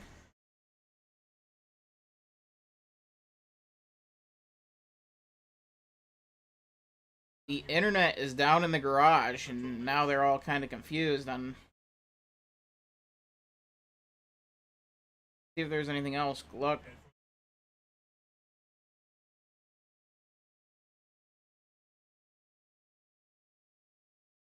Okay, so Ross Chastain is going to be the lucky dog, as expected.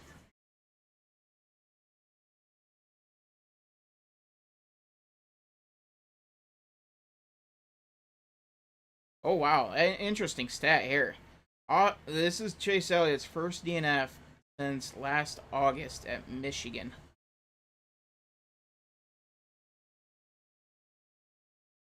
So he went over a year without a DNF, which doesn't sound right.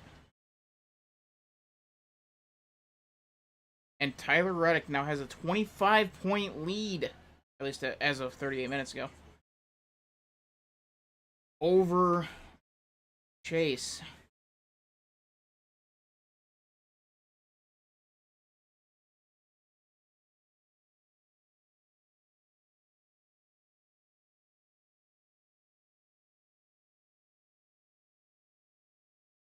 Okay, why is Ronda Rousey trending?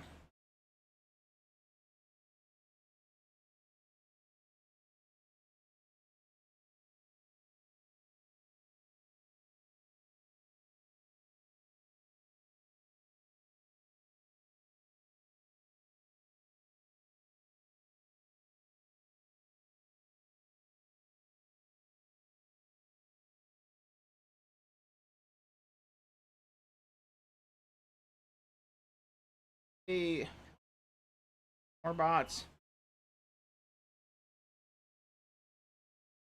So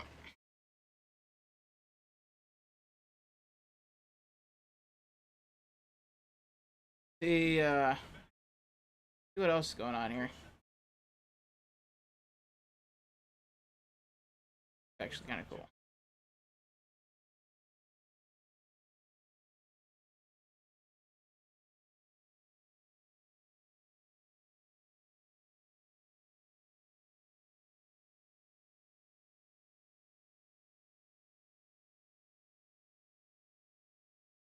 Ah, yes, I love the pre-bait,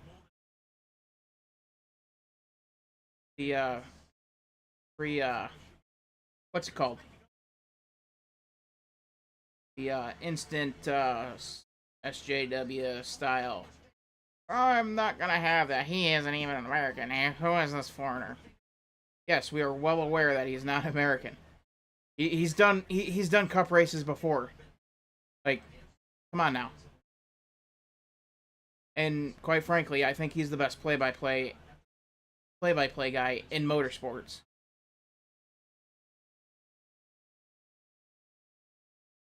So, yeah, you got the predetermined SJW warrior there. Love seeing that.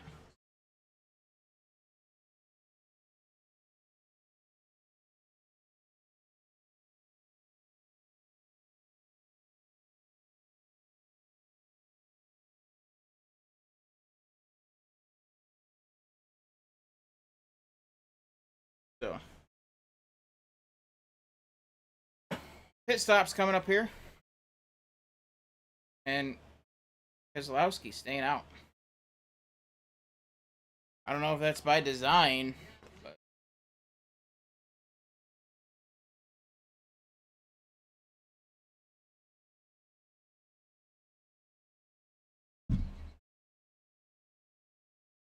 last pitted on lap 94. They're on lap 98.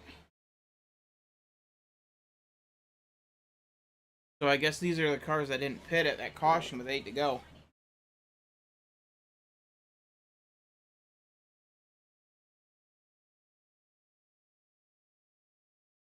I mean, I'm 100% pitting and at least getting fuel at minimum.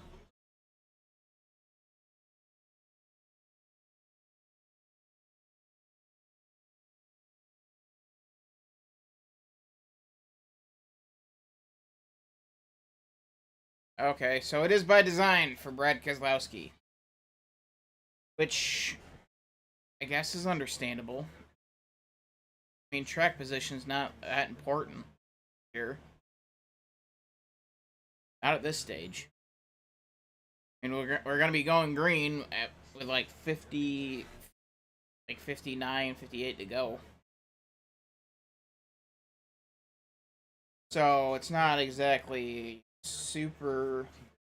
Yeah.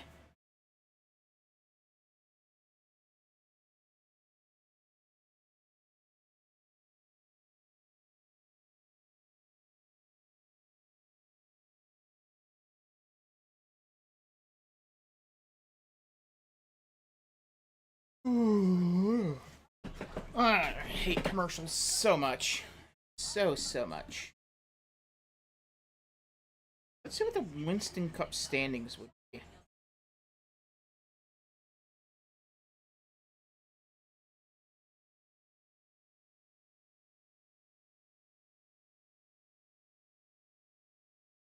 Okay. So, after the race last night at Daytona for the Xfinity Series, this case, the Busch Series, which I like it. I miss the Busch Series. Cole Custer leads by 124 points. So, he's got a one race advantage. Chandler Smith, Sheldon Reed, Austin Hill, Jesse Love, AJ Allmendinger, Parker Klingerman. Dude, I love this guy. I love that he's brought back the old graphics. I absolutely love it.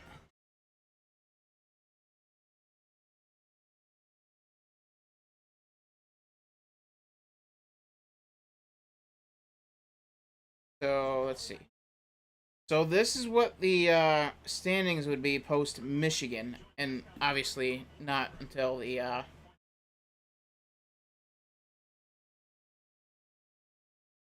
so Tyler Reddick, Chase Elliott by a race plus 10 points, or no, is it eight? Was it 85 the max, or was it like 130? Blaine, do you remember what the max points was back in that day? I think it was 135, but I could be wrong. Either way, you got William Byron, Hamlin, Blaney, Keselowski, Larson, Busher, Gibbs, and Christopher Bell. Man, I wish NASCAR would go back to this standings. It's so it like don't like 185. That sounds about right. That sounds about right. I do know it was yeah, that sounds more right because I do remember it being over 100 points and there being a 5 at the end of it. Don't remember what that middle number was, but yeah, 185 sounds correct.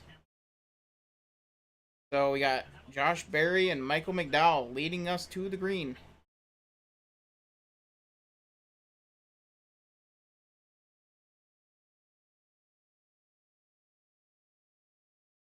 And we got Brandon Benich spotting. Still waiting on that final appeal, which I would imagine will come down later this week. And then we'll serve a 3-race, I think a 2-race suspension now.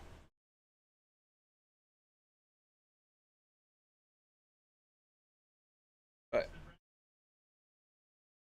get Kyle Busch right in second, but here comes that inside line led by Berry. McDowell drops down to check Berry.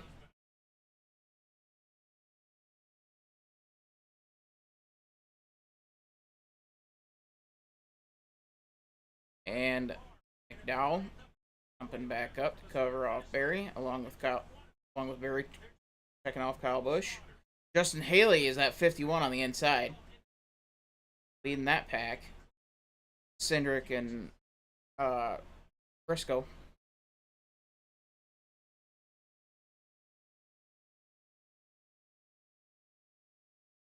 But yeah, as long as they get, ooh, that 43 getting a little squirrely back there.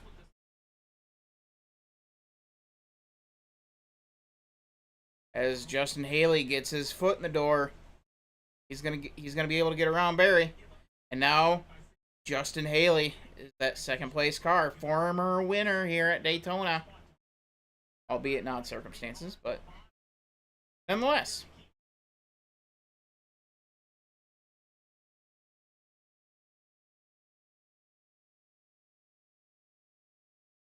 So all 4 cars at the front need a win to get in. And then the cars after that, they need a win to get in. Zane Smith, Chase Briscoe, Austin Dillon needs a win because NASCAR is stupid.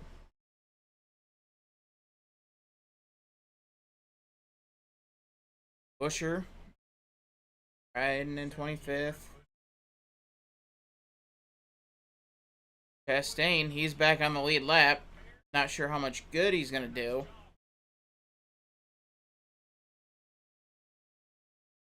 As Chastain is 31 points out.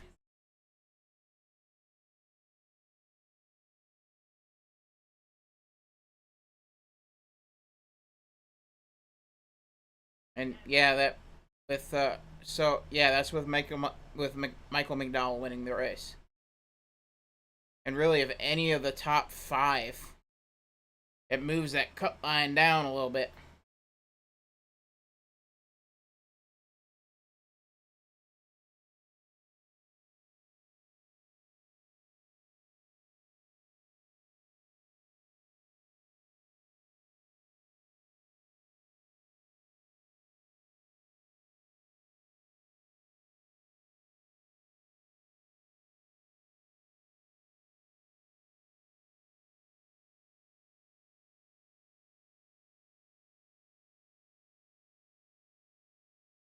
Yeah, Zane Smith, he's fighting for a job. Weird situation there.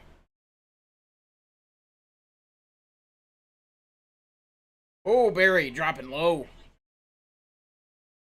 Barry climbing back up the hill. Gets in front of Cindric. And so your first car that has a win is Austin Cindric in 4th. You can check the description. I titled my preview for this race Daytona. It was Daytona winning for the miracle. Something along those lines.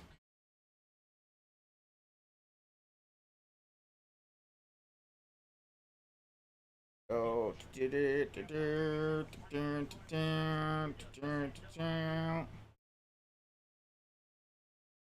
I felt it. Oh well.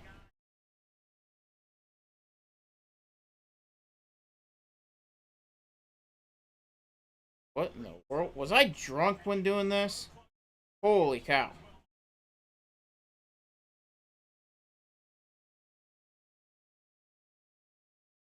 Where where did my one post go?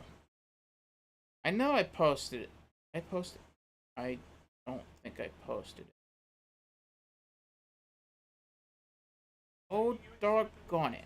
I That is wild that I didn't put this on act. Holy cow! That is absolutely wild.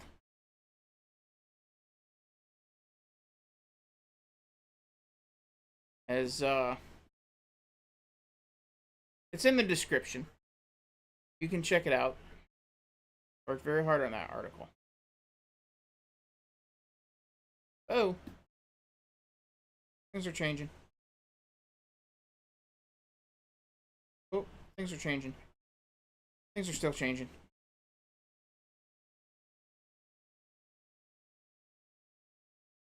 Get out of that. And they're just doing a spotter, so you're not missing. Daytona is for miracle winners. That and I also did that one. That was the one that I was scrambling, and the reason why I'm late. So I was late to stream, but you know it is what it is.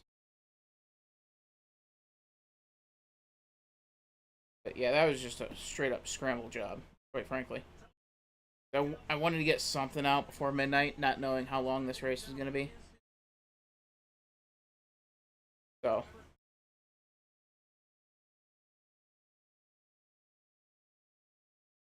we'll, back over here.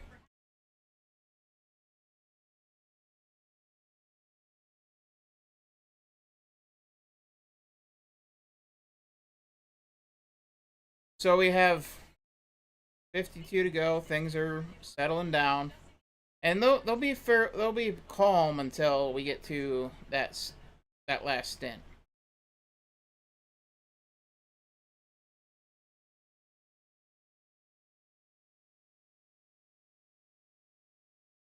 And Brad Keselowski in the 17, nowhere to be seen. But yeah, everything's just being calm, taking their time.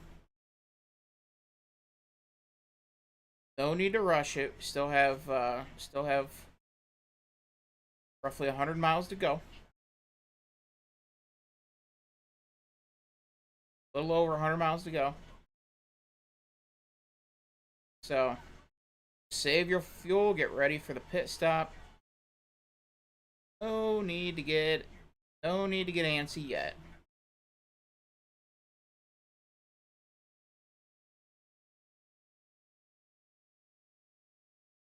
31, a Daniel Hemrick down on that low line.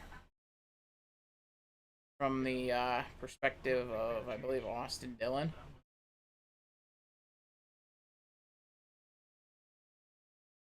who is currently in 11th.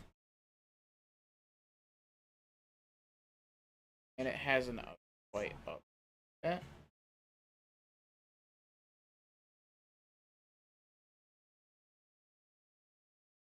But, yeah. We have 112.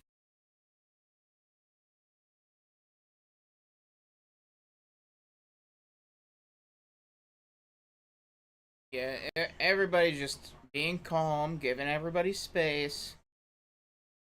They're just saving fuel. You're not missing anything. Don't worry.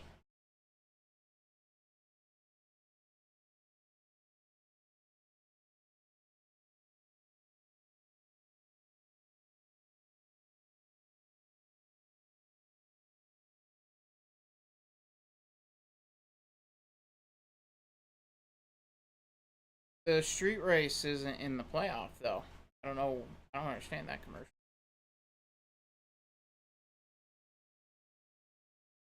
Here's a question: should Chicago be the Chicago street race be a playoff race? That is a question that I would like to propose.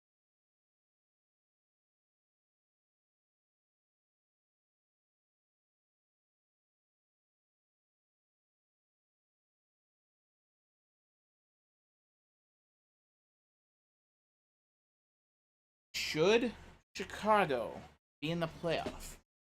I think it would be interesting marketing to have a playoff race in yet another major city. I think it works in Las Vegas because I think Las Vegas is a pretty good track. But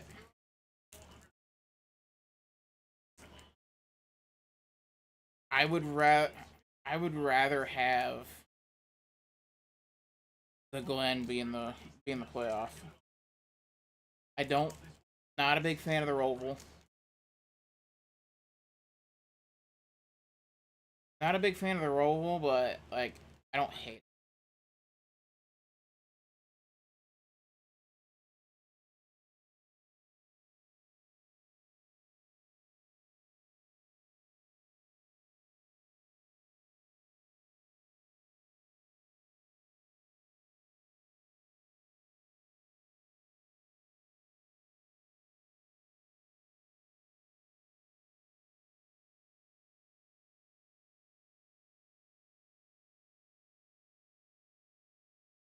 Yeah, it's a fool's errand to try to move up move up the pack here.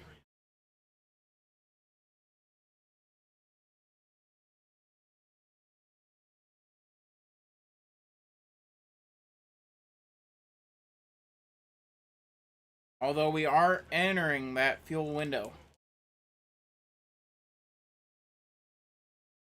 We're in we're in that range of if you save fuel, you can make it from.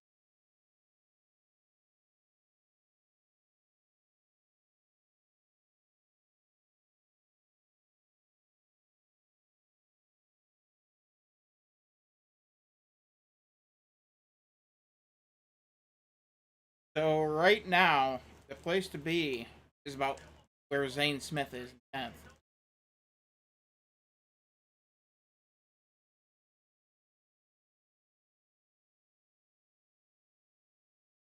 Saving lots of fuel. You're within range. Being able to actually make up some serious positions.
Yeah, but the RPMs are essentially the same, which I find that weird.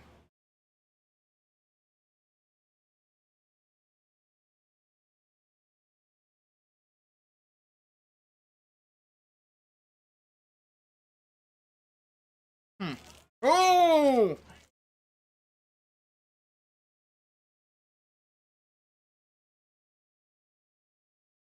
Oh, that was almost disaster.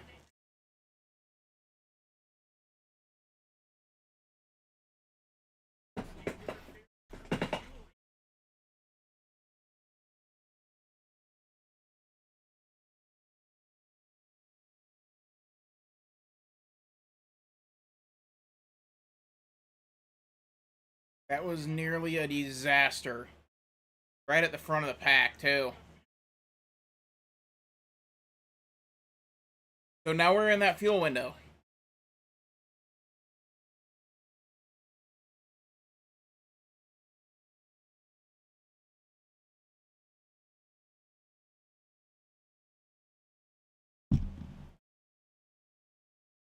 Now, Haley on the point.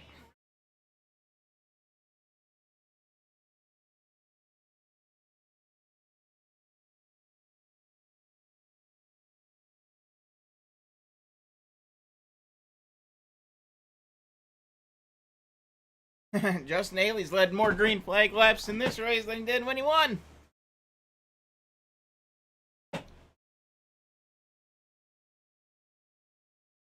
Because I don't think Justin Haley led a single green flag lap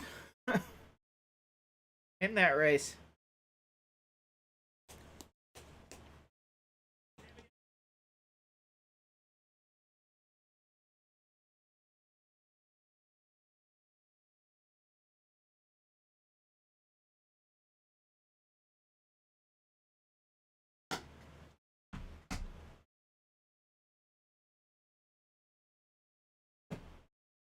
I tell you what, though, if you're if if you're eh, if you're a playoff driver, I mean, I'm pushing to get one of these upset wins if I can't get a win myself.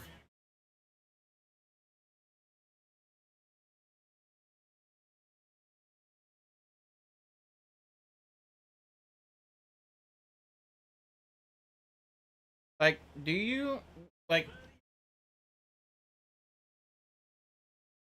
would you like intention would you like if you're already locked into the playoff? Like, I mean, you would certainly want to get like a first time winner to especially one that's like that is like a Justin Haley, a Josh Berry, or a Michael McDowell. That way, there's less competition. Got a little bit more breathing room, especially if you're like a cut liner like Austin Cindric in that first round.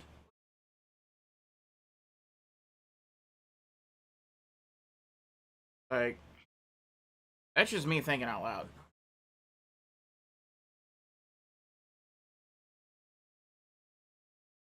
Like that, I'm just thinking out loud here. That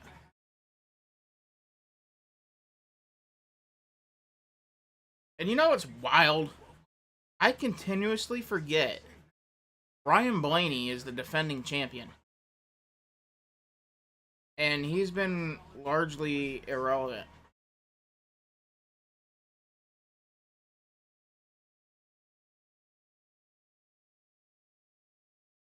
Oh, why is he trending? A little embarrassed I don't follow Daytona. No, I do.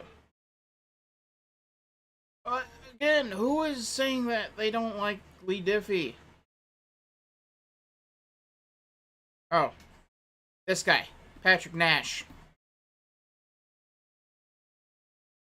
And okay,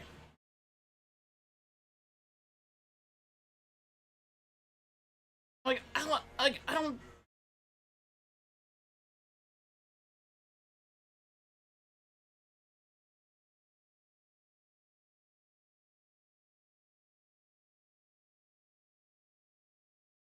I don't get why people don't like Lee Diffie. He is the bet. He is my favorite play-by-play guy. Either him or Crofty. Like Crofty is my favorite, but Lee Diffie is like 1A. I don't understand why people don't like Lee Diffie. He's called races before in the past, and nobody's complained about it. I thought it was kind of refreshing to get like a different voice like that. Um, we should be seeing it soon. Like we're well within the range now, but I mean the thing is, you got to come with people, and you want to come as late as possible so you're on pit road less because you won't need as much fuel.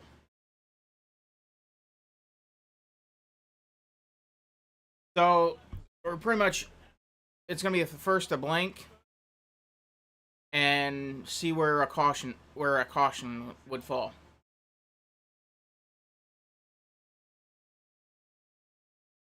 Best average finish at Daytona, and John Hunter Nemechek is third at 9.7. Yeah, I believe so.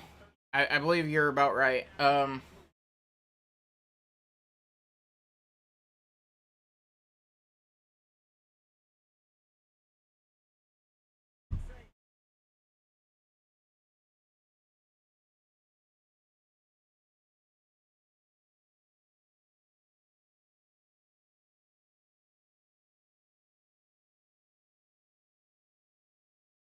Oh, he's got a parachute on his passenger side door. Carl Larson's not going to be able to do that a whole heck of a lot of saving. That's the thing.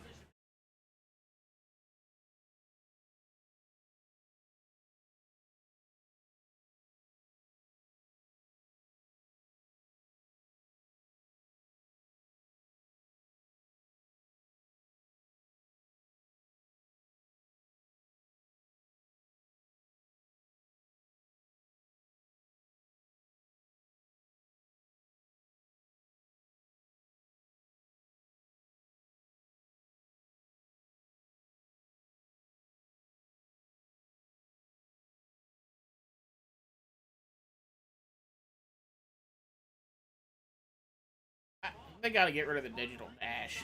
I don't like it. It doesn't feel like a stock car. And Truex coming down.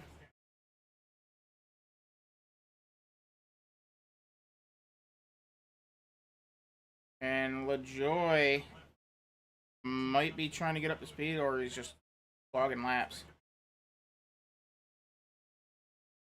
I think he's just logging laps.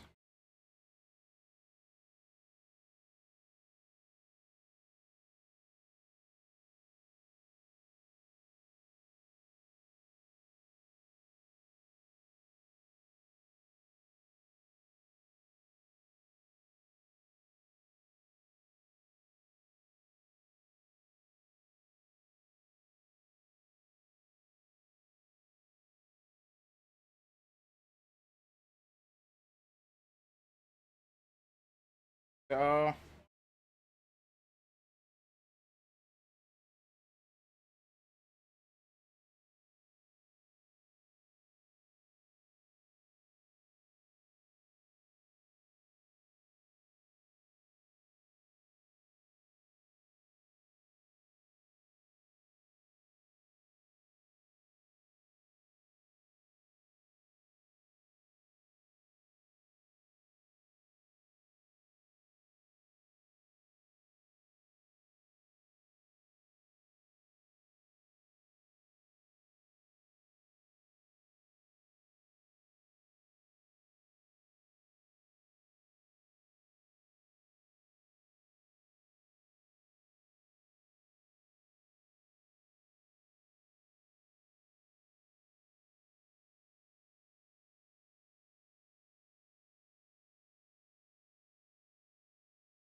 yeah, you're well within the fuel window at this point.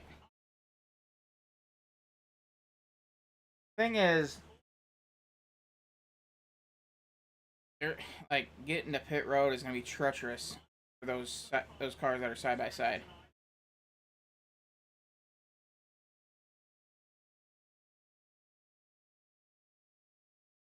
And I will go back to the radio voice. I just farted.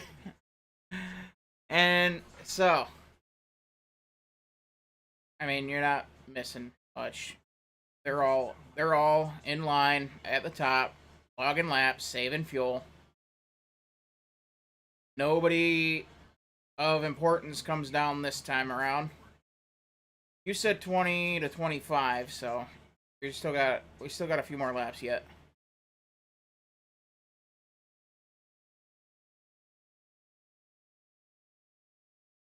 But I would expect those cars on the inside to be coming soon.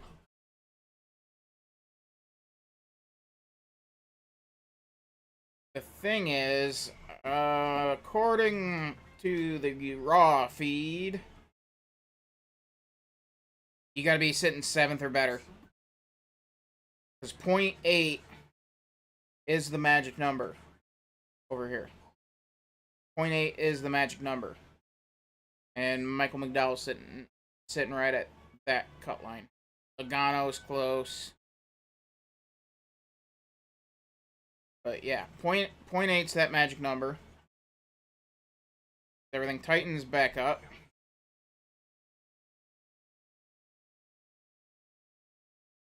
So Busher down here in 17th or better, as it has updated slightly.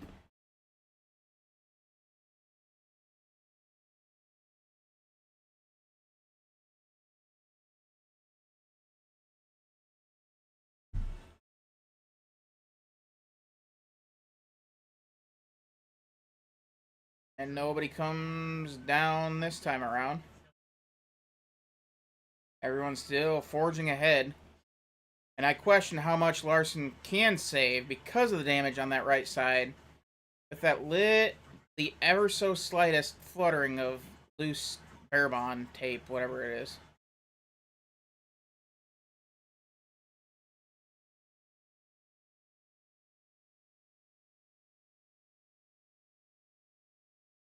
Oh, we got cars coming down to the inside. We might be seeing some green flag pit stops here.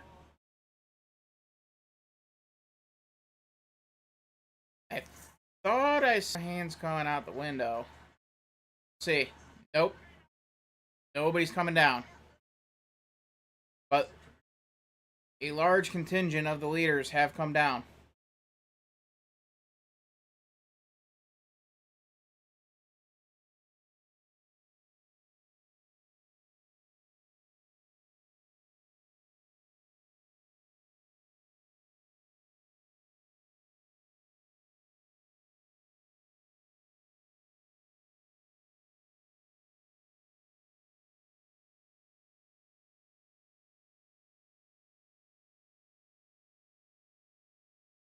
So we'll see this time.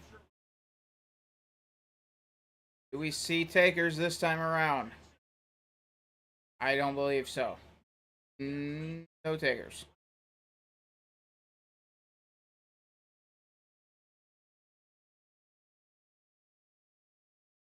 Depending on how much fuel is left, those cars on the outside, they gotta be not feeling great.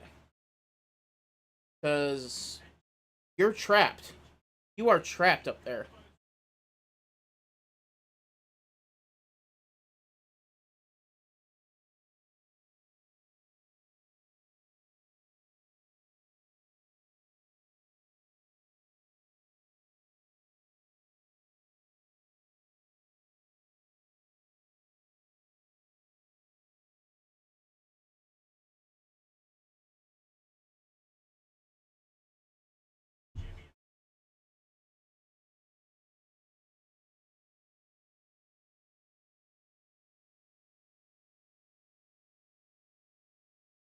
And this could very well be a situation of following the leader.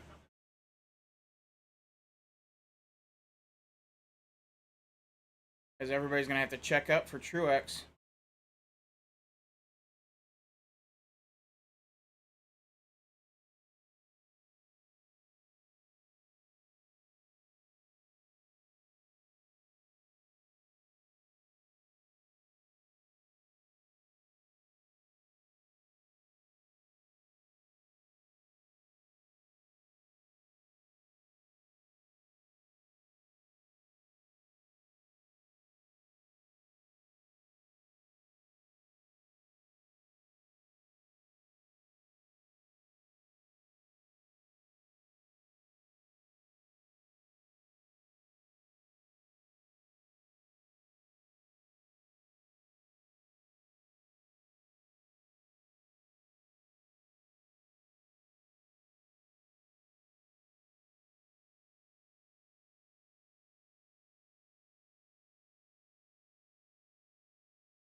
That's the point I was just making there, fellas.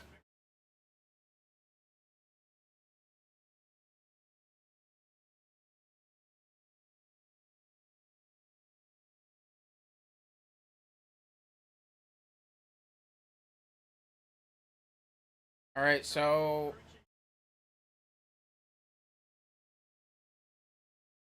we're seeing about three laps.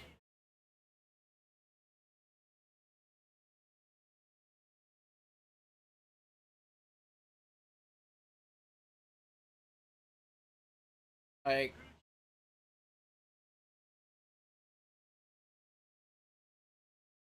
if I can,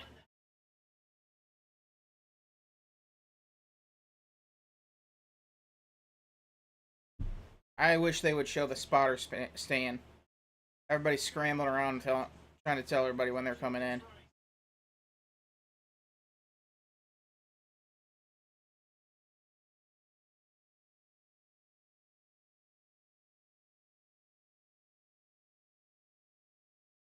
Oh boy! Oh, can he save it? And take everything that was just said about when. Oh my.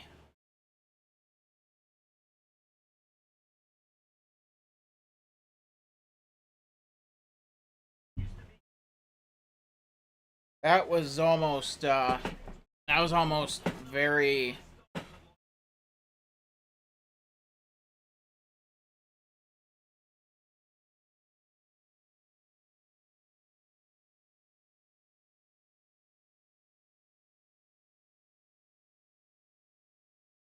Ooh.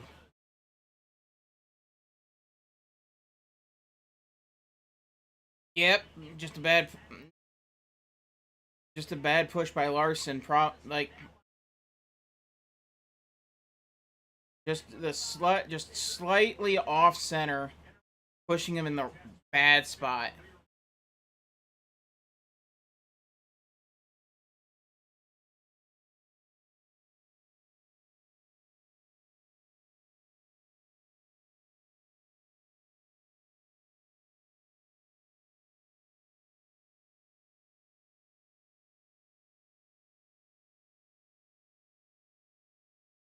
The thing is, there's like nowhere to go when if you get that push, and there's nowhere to go but forward. And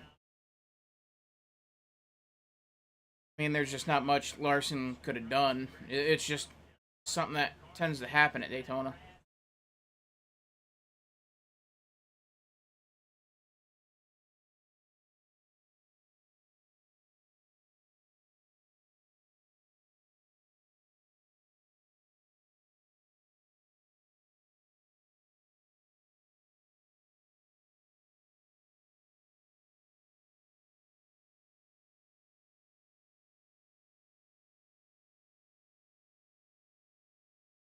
So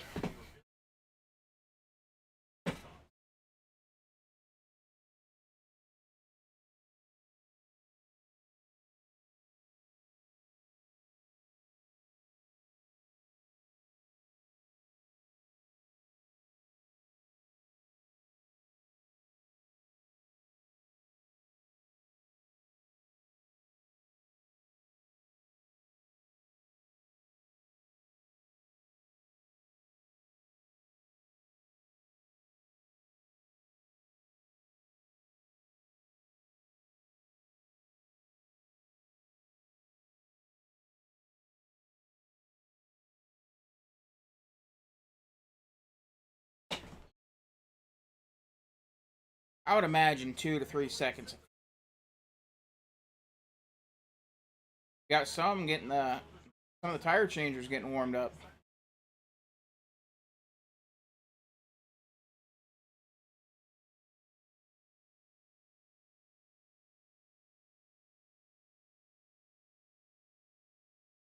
The thing is, though, this race changes in the final stage. Track position is now important.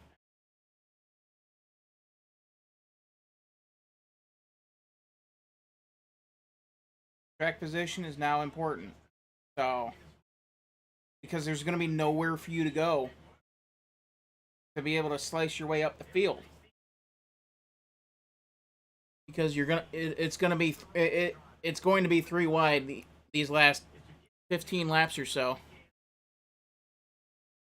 And also, you want to be in front of anything, of everything as well.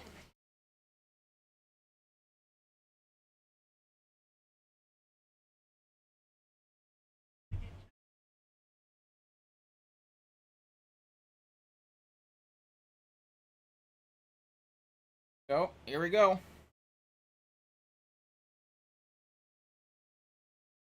And here they come.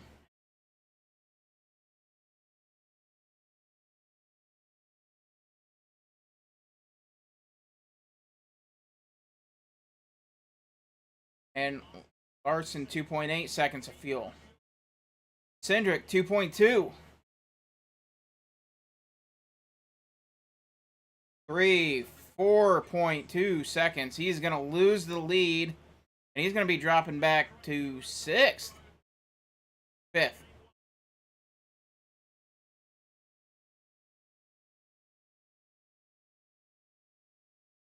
And you know, that's not it's not the worst thing in the world for Kyle Busch. Like, I would rather take the extra half to full second in this scenario. Take the extra second, get that little extra fuel in there just in case we do uh get to 405 mile marker.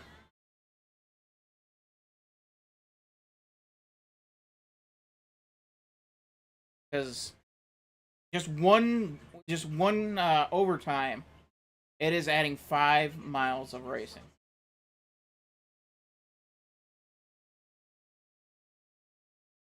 And that's not including the caution laps that go with it. Now, obviously, the rule, we all know it, it's 2 caution laps equals 1 green flag lap. So, but you're still using fuel.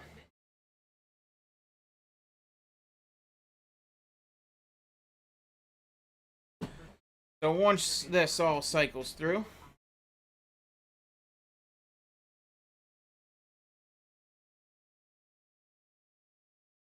I am following Jeff, right? Okay. Thought I wasn't.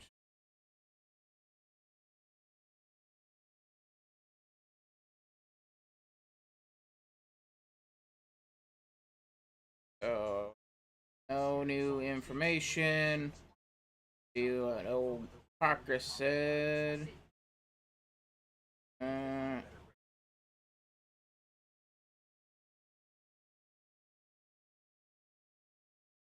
yeah, Larson came up on the radio. I hit it. I hit him just as square as I've hit anybody tonight.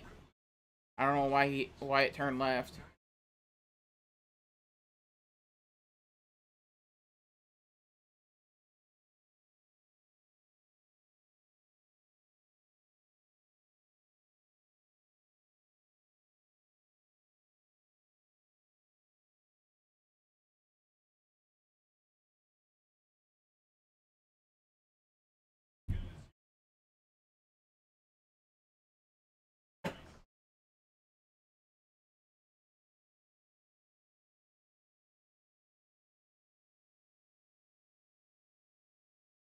Oh, Bell, little bit of contact.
Ooh,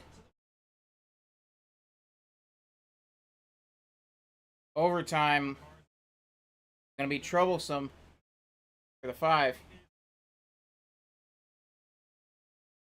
And here we go. 16 laps of perfection will be asked of these drivers.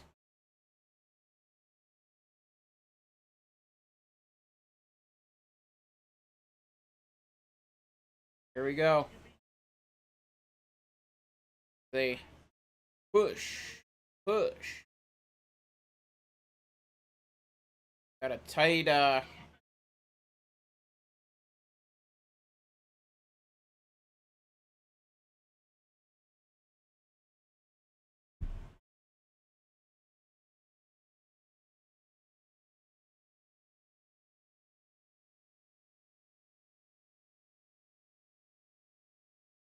oh, restart under review.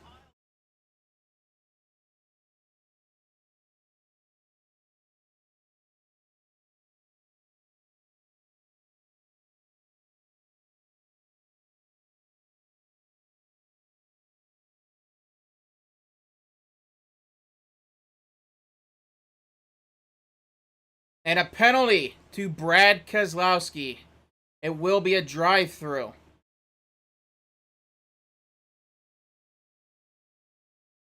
And Keselowski just like that.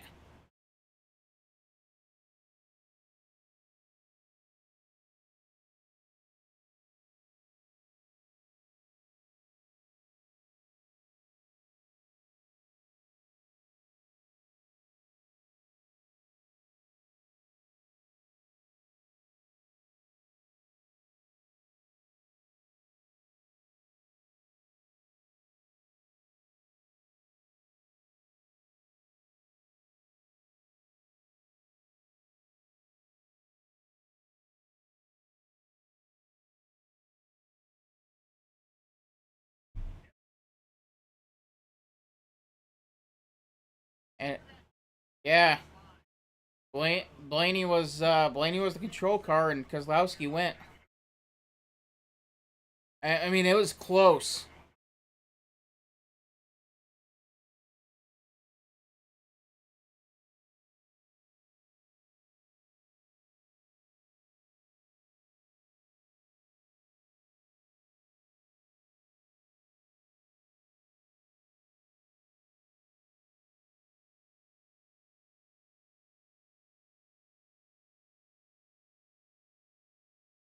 So we'll see what Brad Kozlowski does, and yeah, it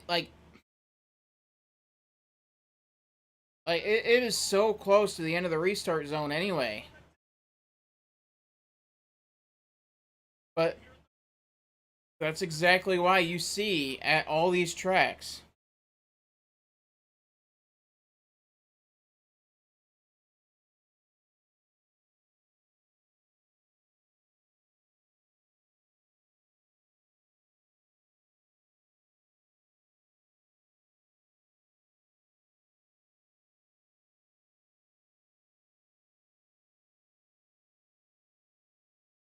I My question is, does NASCAR have the real time data?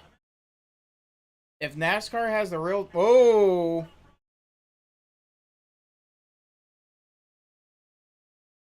the pole sitter. It's just in front, but here comes the two.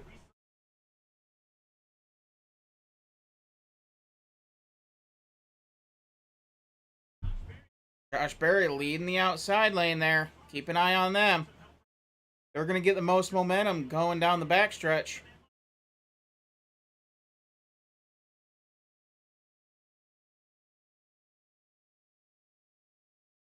But yeah, if NASCAR has the real-time data and they see that that Keselowski did take off first, that's one thing. But if they're just going off video, then that is an issue. I want to know how that process truly is. And we are 3 wide for the lead. And this is why track position in this stage is so important. There is nowhere for anybody to go.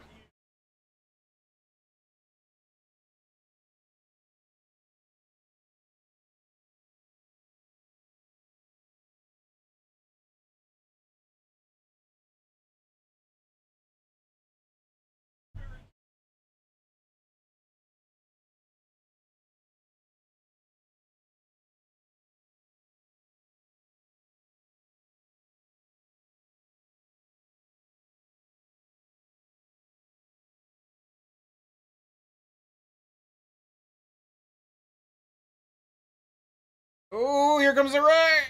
Oh, they saved it. Oh, wow.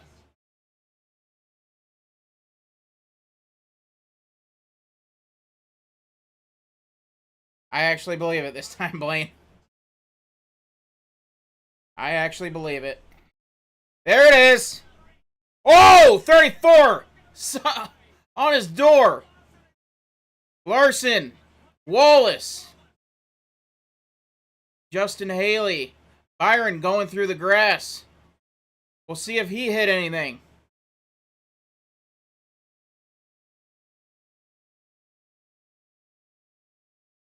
And Joey Logano ends yet another Daytona on a record. Michael McDowell, he is done. Justin Haley is done. Larson, he is done.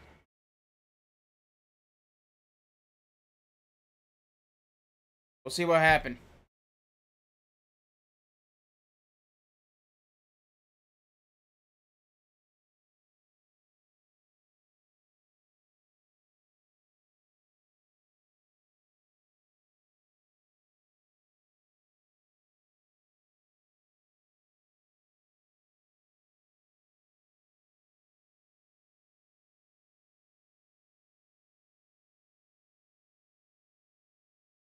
That's where I thought the wreck was about to start.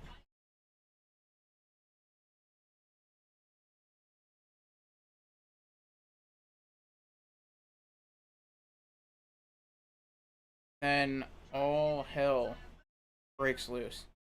Cindric made it through.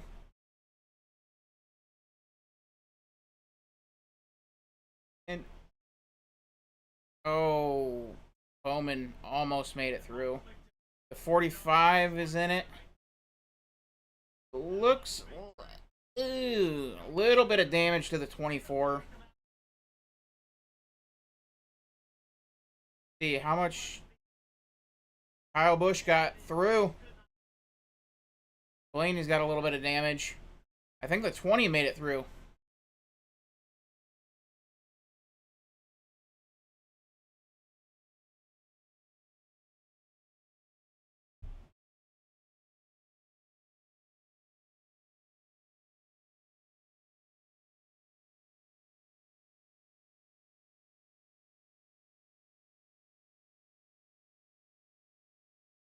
Little bit of damage to the 20. The 3 made it through.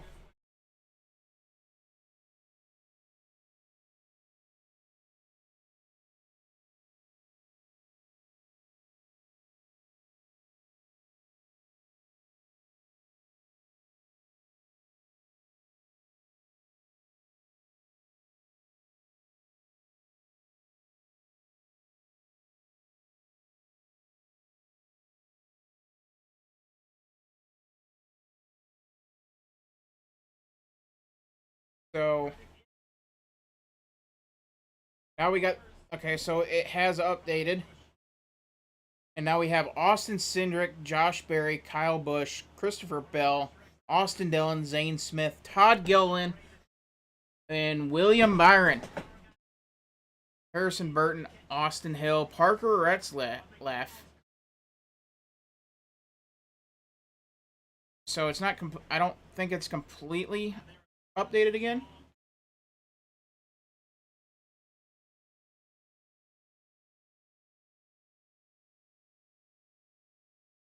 And I wouldn't be surprised if we see a red flag here.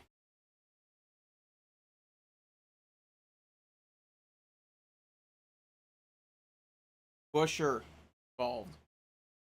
And you know what? Let me see here, see if I can find.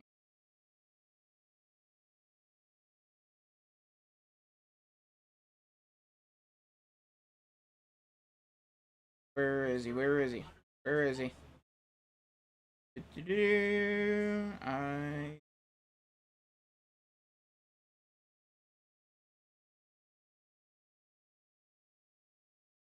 Where the hell is he? Oh, there he is. And Keselowski is back in this race, too.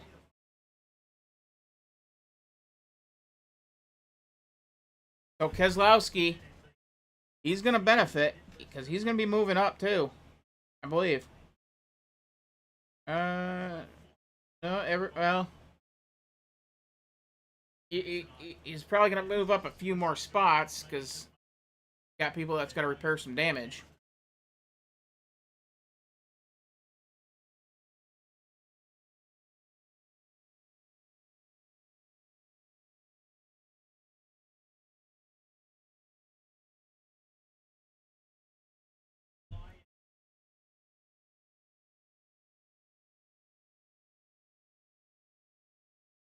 And you have several cars already multiple laps down. Tyler Reddick, he is 2 laps down.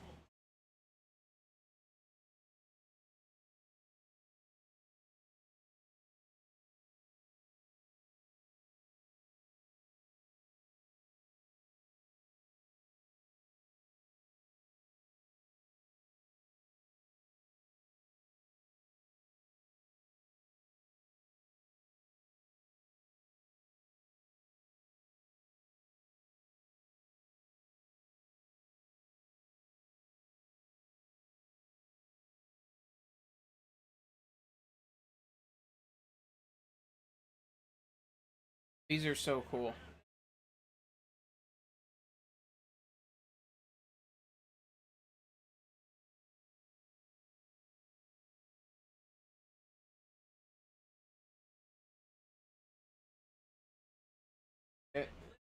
So we got the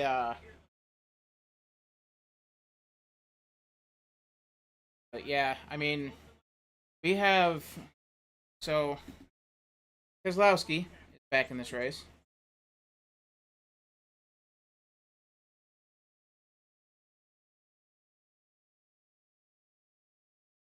He's back in this race, but he's still a ways back. He should be getting around 17. Um,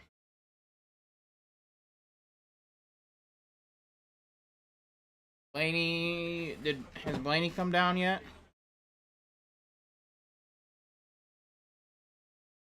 Yep, Blaney's come down.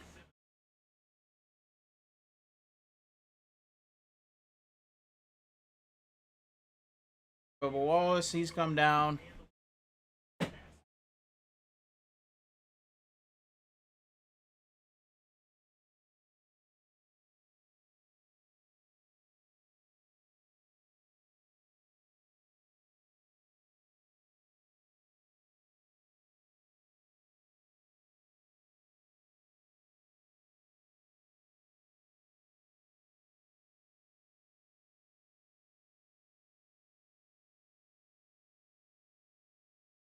So now we have Josh Berry, Kyle Busch, two cars that need a win to get into the playoff. They are second and third. Harrison Burton, fifth. He needs a win to get in. Todd Gill and Austin Dillon, seventh and eighth. They need wins to get in.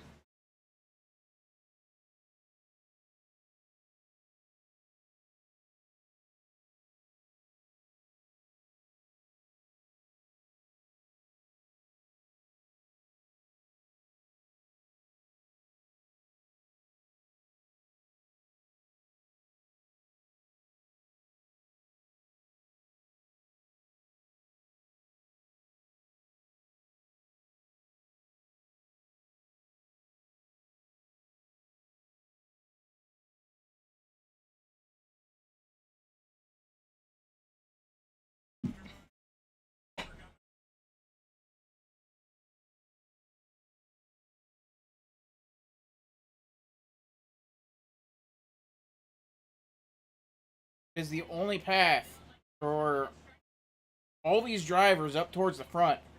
I also want to see the current standings after this. And I want to see.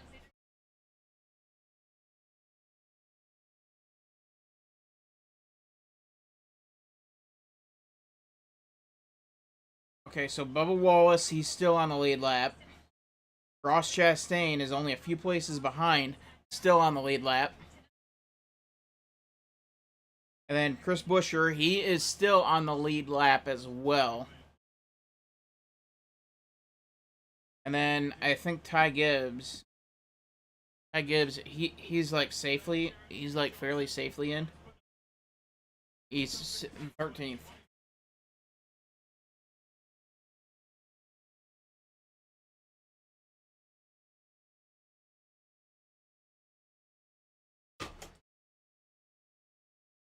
And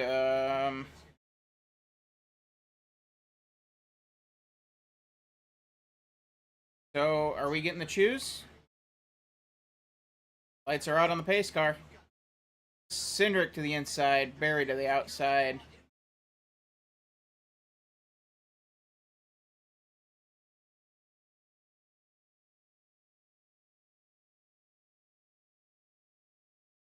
And there is something on the front bumper of the 8. Is it covering the...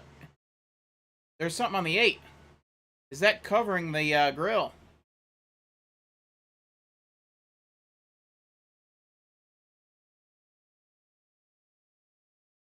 Oh, there's a little bit of debris on the apron.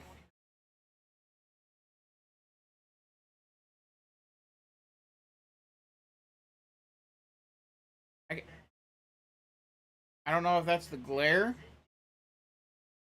on the car.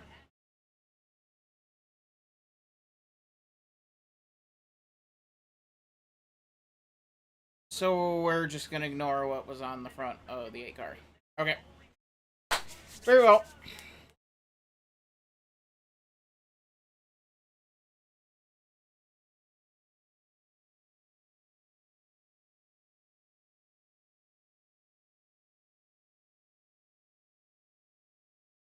So, after all the hell that Chastain's gone through, he is 4 points to the good.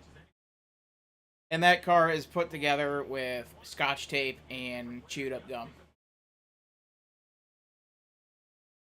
And it looks like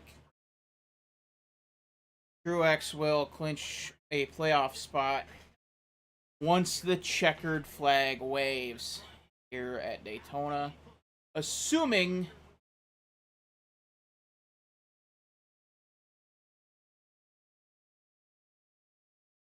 oh, that's a lot. That got some damage there. Got some tape on that nose 24 car. He's been fairly irrelevant most of this race, outside of being in wrecks. Right, here we go. Could this be the final restart?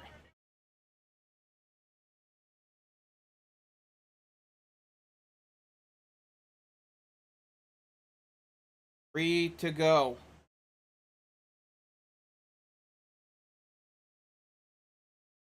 Cindric has cleared Josh Berry.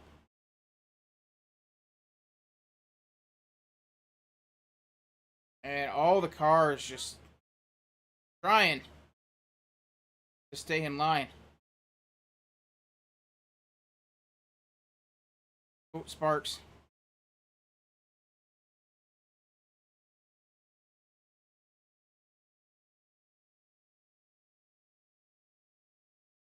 As we come to 2 to go. We are going to get something is going to happen in the very near future. The only question is it going to be before the white flag?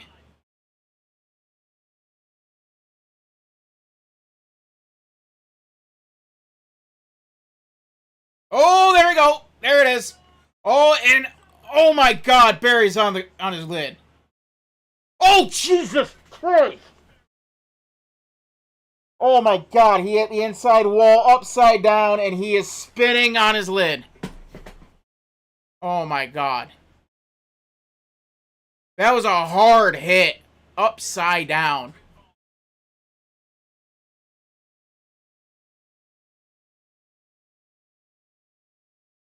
Oh my goodness.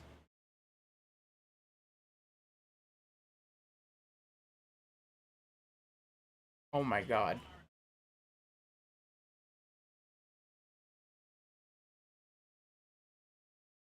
He hit that inside wall hard upside down.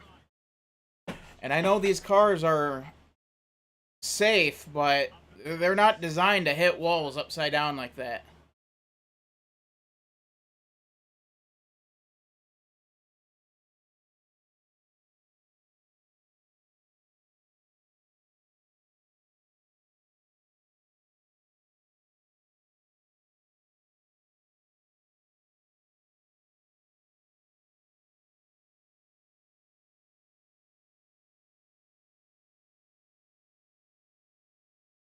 You can see the mark on the wall there in the back where he hit the wall upside down.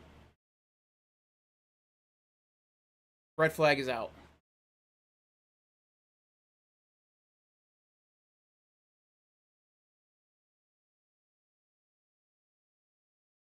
Jesus.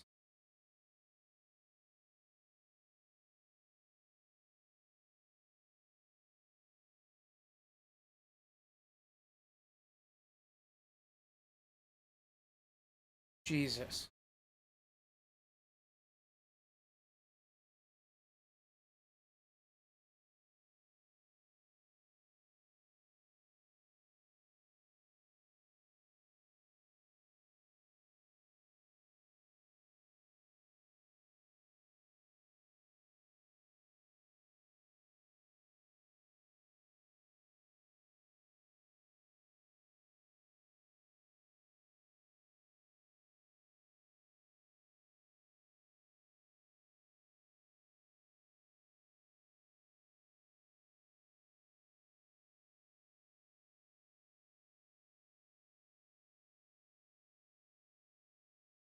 My God.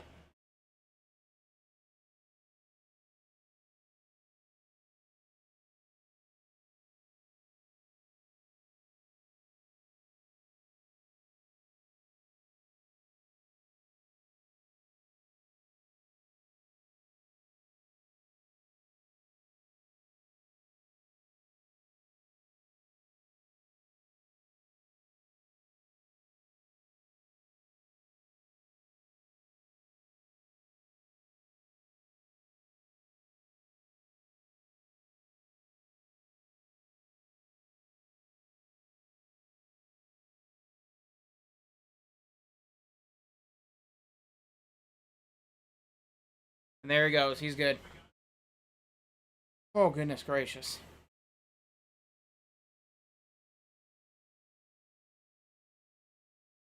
My God. Thank God he's okay.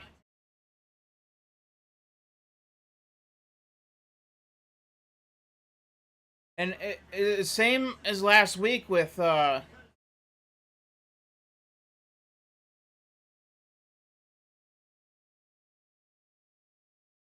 Jesus. Look how much that car just caved.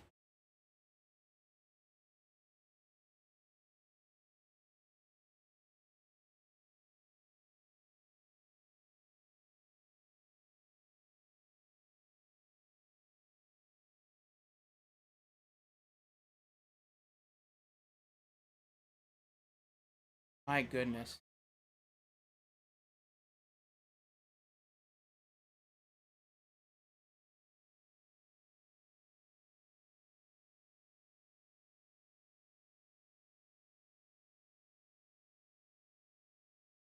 Oh, Austin Dillon took a hard lick.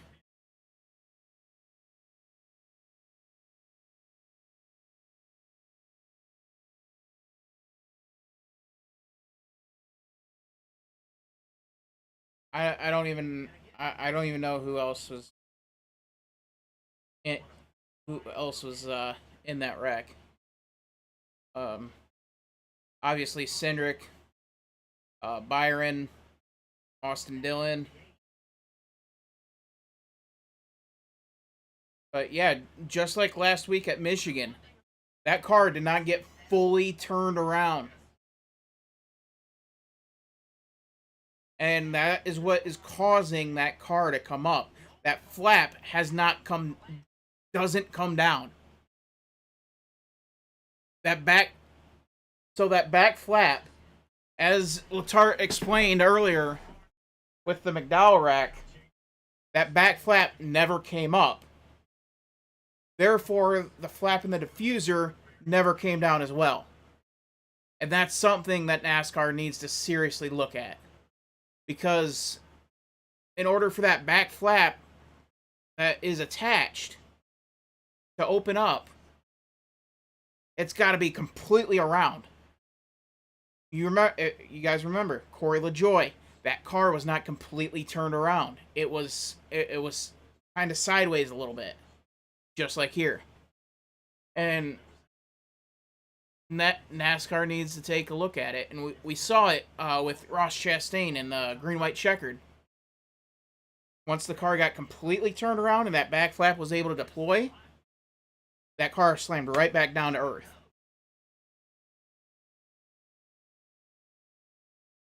And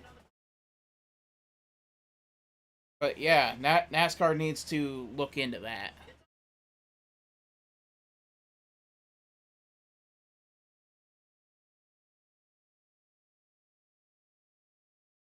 But yeah, and so in both instances, that car, in order for that flap in the diffuser to work, the car's got to be completely around. If it's not completely around, that that flap that is straight on is not going to open. And Cindric would have gone over too if they weren't already so close to each other. And it was really Josh Berry keeping Austin Cindric on the ground. Because if you look, you can see that two trying to come up, but Berry's car kept Cindric on the ground.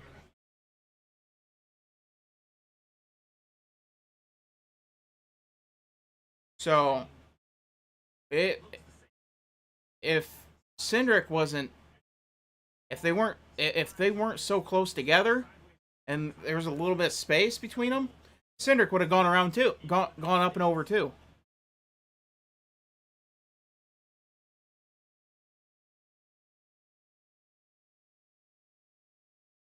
And then, goodness gracious.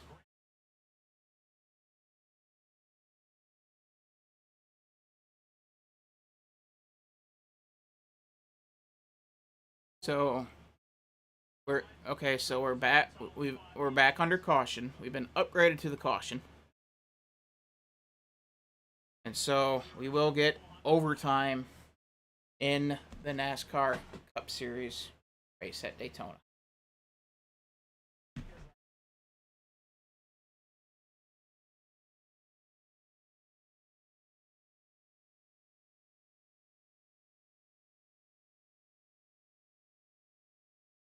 So after all of that, we'll see how it all shakes out in the. Good lord.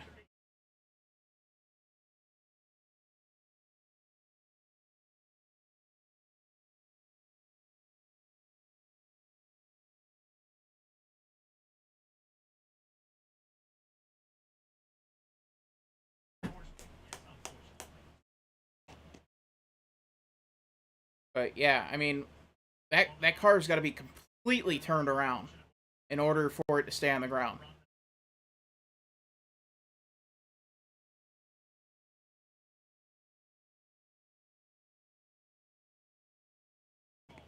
Is he going to be able to get going on the rim like that? That's another question to be had.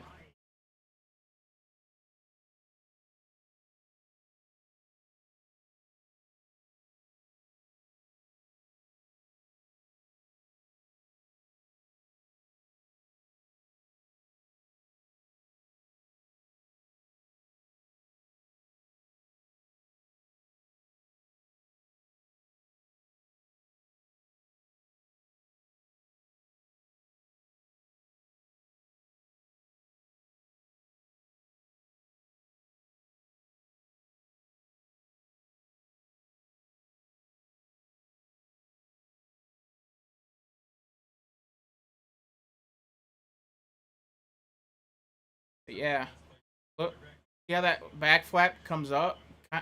It comes up just enough, and that diffuser comes down. Flapping the diffuser comes down, and it starts coming back down. In that case, down back on the wall. But also, you have. I, I think Logano had enough of that 34 to where it was also helping it, like preventing it from flipping over.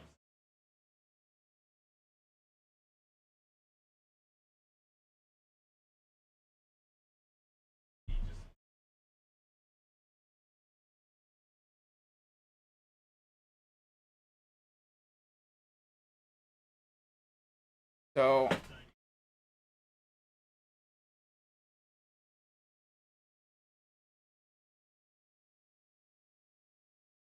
now we have Christopher Bell, Brad, and Brad Keselowski, the only former, the only drivers in the front that have a win.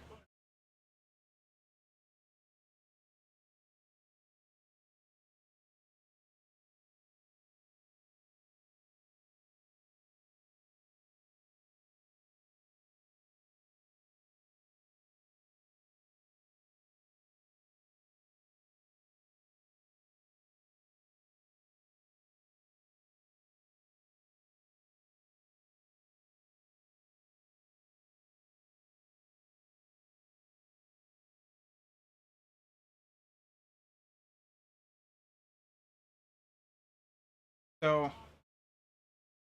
have so Kyle Busch needs a win to get in. Harrison Burton, Cody Ware, John Hunter Nemechek. Ty Gibbs is in on points, but he is without a win. Daniel Hemrick needs a win. Carson Hocevar needs a win. Bubba Wallace, he can get in on points. Chris Buescher, he can get in on points. Ross Chastain, he can get in on points, but needs a win.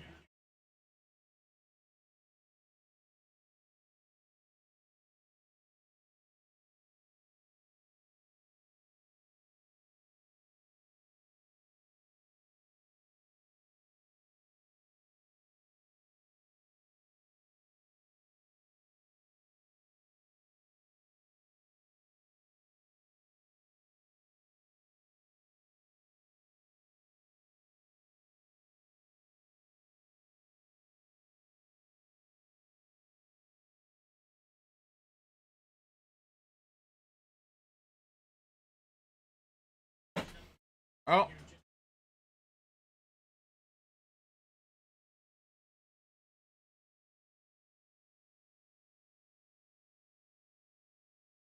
Yeah, NASCAR has to do something before a car goes over the fence. That's, yeah.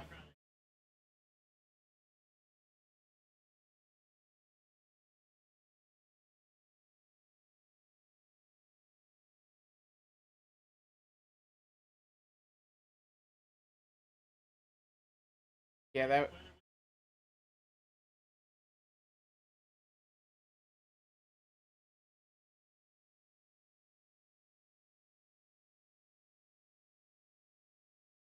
Not involved in any accidents tonight. Brad Keselowski, Kyle Busch, Chase Briscoe, Harrison Burton, Joey Gase, and Parker Retzlaff.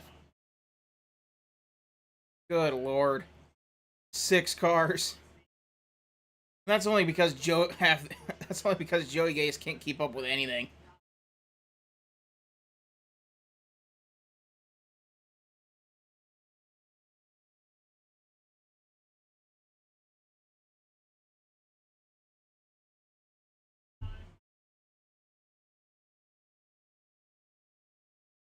Here we go. We got the green. Can we keep it clean the rest of the way, fellas? Oh, and there.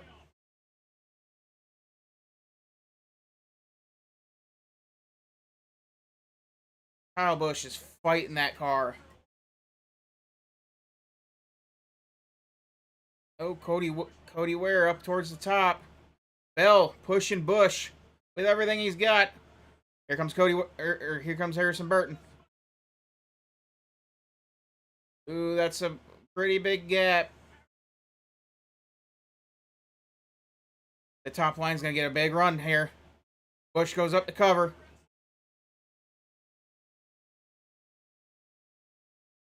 And Burton's gonna get. Oh, can Burton get his foot in the door? Oh, that whole pack is going to gulp him. Kyle way up front. Here comes the pack.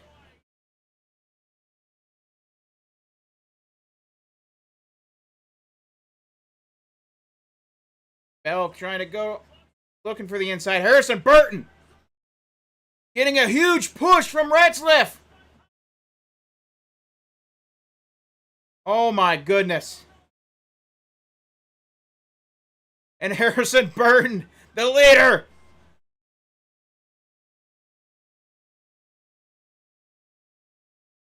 And Burton is your winner.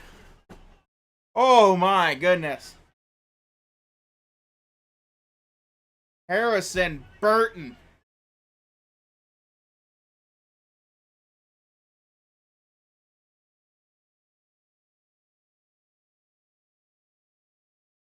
Wow.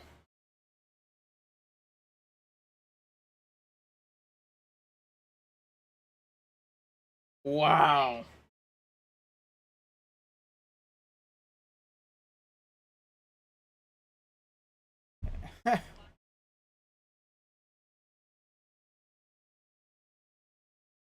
Oh, his mother.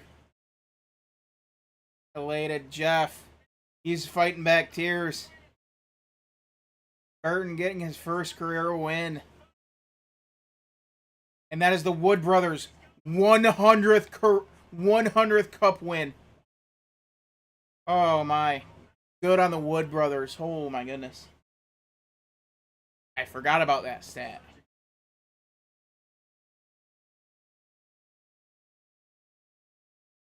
Wood Brothers getting their 100th career Cup win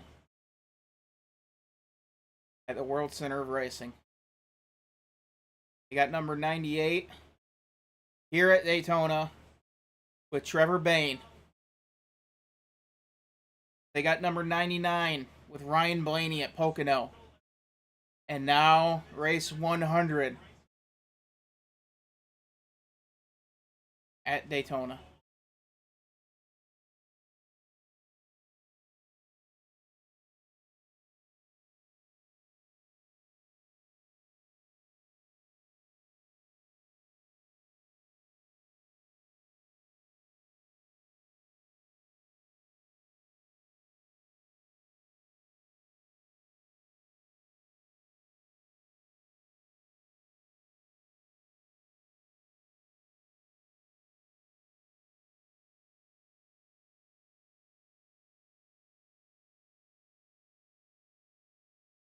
All right.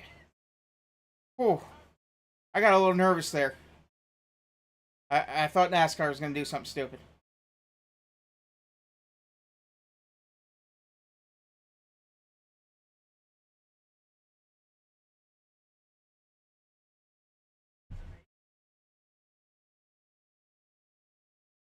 Wow.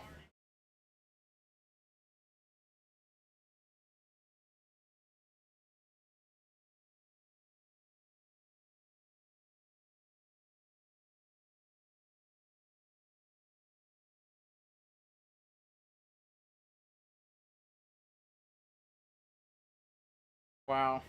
Harrison Burton.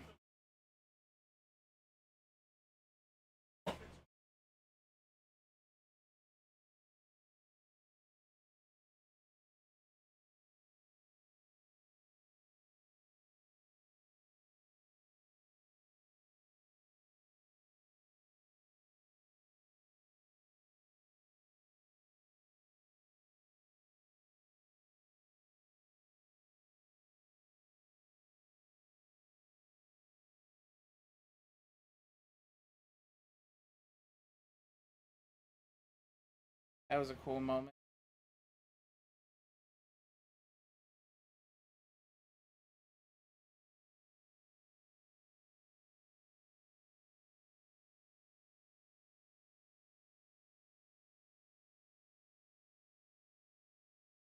Such an awesome moment. See the Wood brothers back in victory lane. Harrison Burton going to victory lane.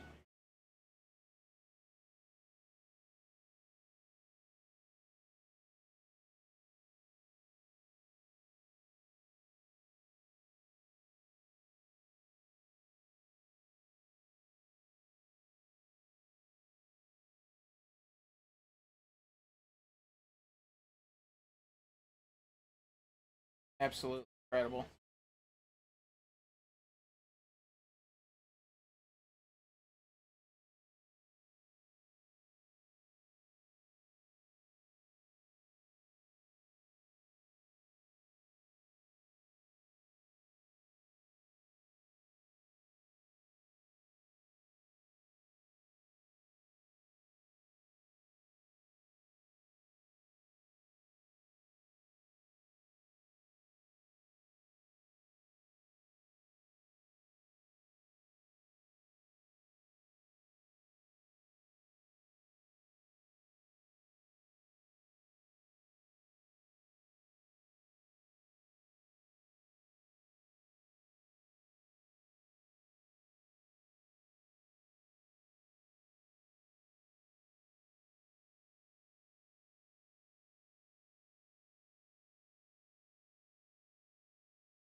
Wow.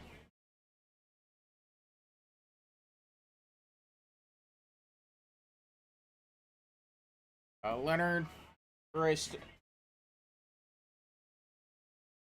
Wow. That is incredible moment.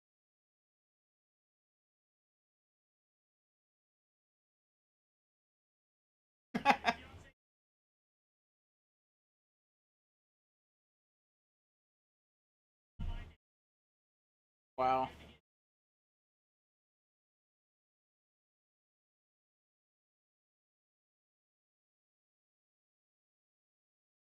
You know, you kind of forget they don't have that iconic Ford Motorcraft scheme. Just the history behind that number 20. But an incredible moment.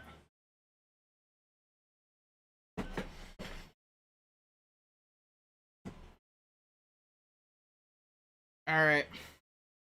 Thank you all for joining me on this stream. Incredible night, incredible moment.